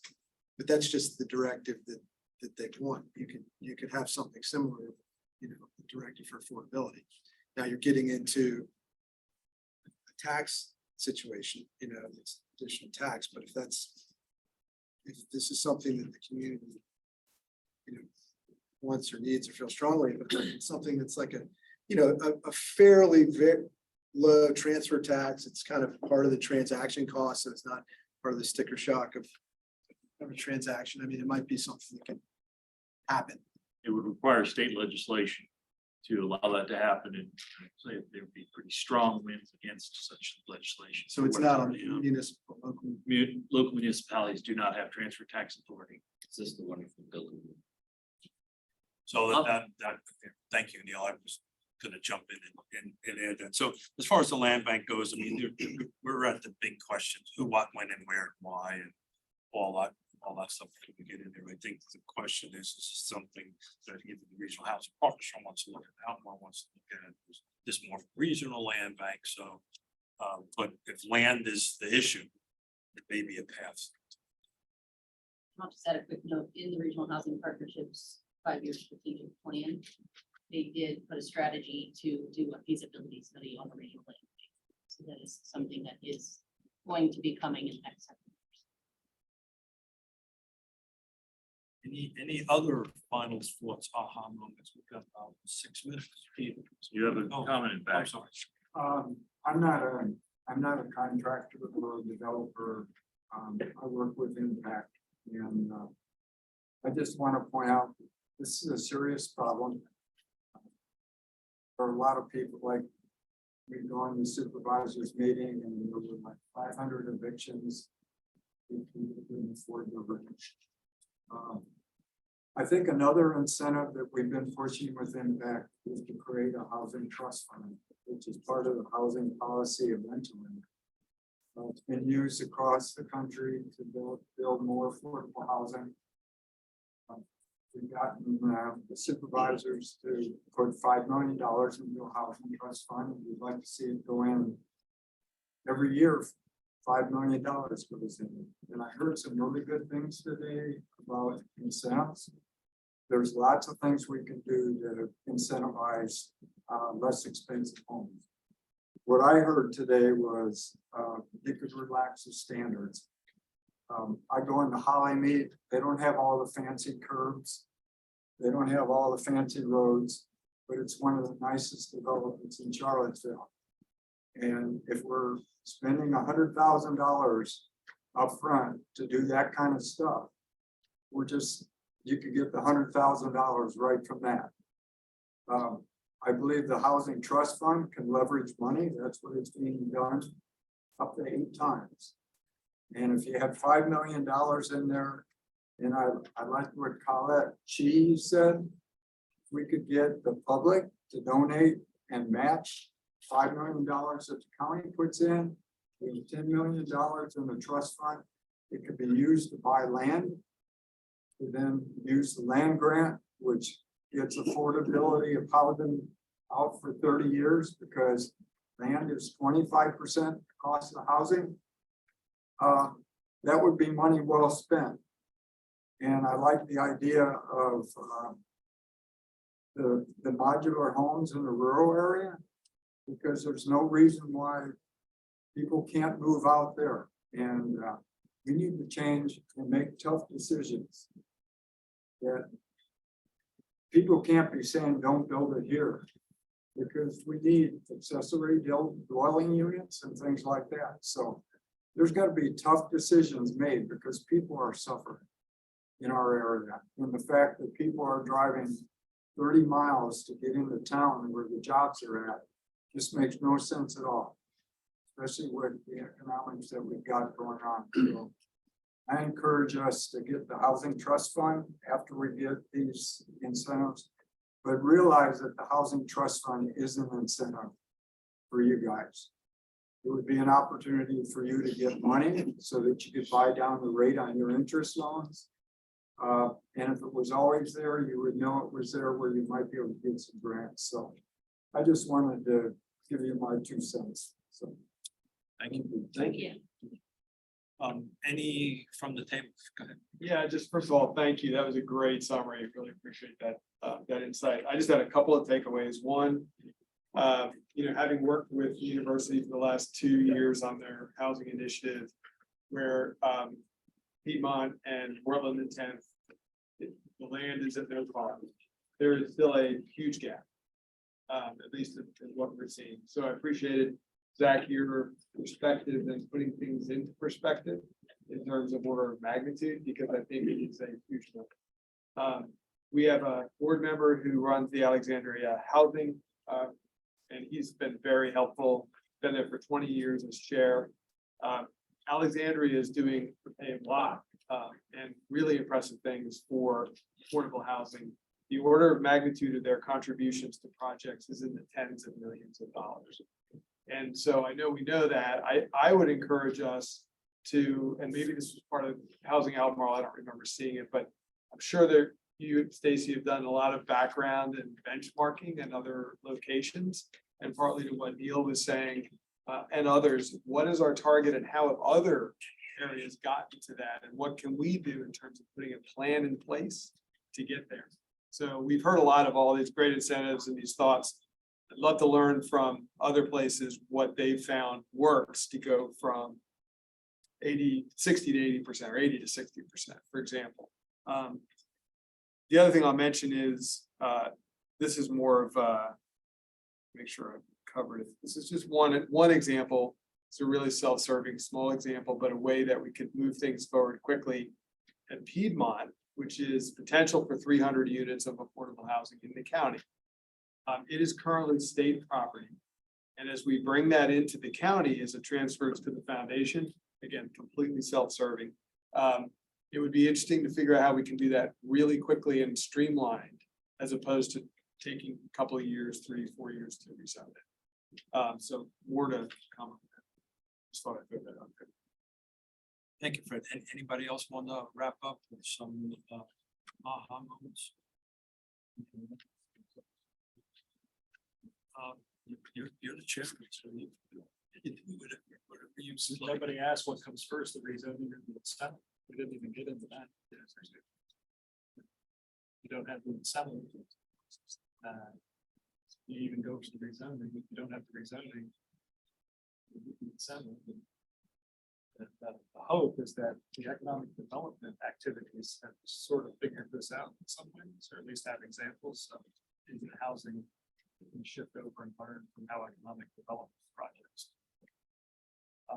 I'm incredibly grateful for all of your time and input today. If you some have offered to sit down with me to help me understand how certain things would move the needle on the impact rent. If you're able to encapsulate that into a couple paragraphs and want to send that your way, I think that would be very helpful. Especially as that information transfers to other supervisors. What's coming next, obviously, is the staff of the RHP will get together and figure out if we need a round two. Couldn't imagine if we do, we would need this much time. But it may be, but we'll have to figure that out and go to the committee and see if it's doable. Regardless if that happens or not, takeaways from this meeting are designed to go in front of both Board of Supervisors and the Planning Commission for work. And the outputs from today are going to both bodies. This type of incentive package is not, I don't believe it's required to go through the Planning Commission, but we will be putting it through the Planning Commission. So you would have both the supervisors and the Planning Commission on a work session. Then it would go through a public process where the Planning Commission gets a review, Board of Supervisors signs off, and then we have what people think is our incentives program. I can say a lot more to that, but that's what all of this effort is leading to, with the design being that it could be finalized by the end of the year. I think that's doable. It'd be interesting to go back and talk to Stacy and staff based on what they've heard today. And Andy didn't his hair didn't catch on fire at anything, so that was good. And to hear what staff has to say, and some folks from around the table will, obviously we can't take this group into both bodies, but some folks from around this table, it would be the hope that they would get to sit in with that Board of Supervisors. Just trying to get people what's coming in. Again, thank you so much for your time. So I'll get to formally adjourn. Yes, sir. So before I do that, thank you, everybody. I know that this is a half a day and a long day, and thank you for participating. I specifically want to say thank you to staff and particularly to Ian Baxter, who's behind me. This poor fellow has the misfortune of dealing with me on a regular basis. So those of you in the room who know me know can be sympathetic. I'm very happy. We've got Jackie, those who've been given the position for 2 years working. Your confidence to allow us to come out in the public work session. You know, it takes some courage to just go out and have that done. So very pleased for them. And hope that some of these type of conversations will be more part of the normal process. Thank you. So stay tuned. We are adjourned 2 minutes late. We're adjourned.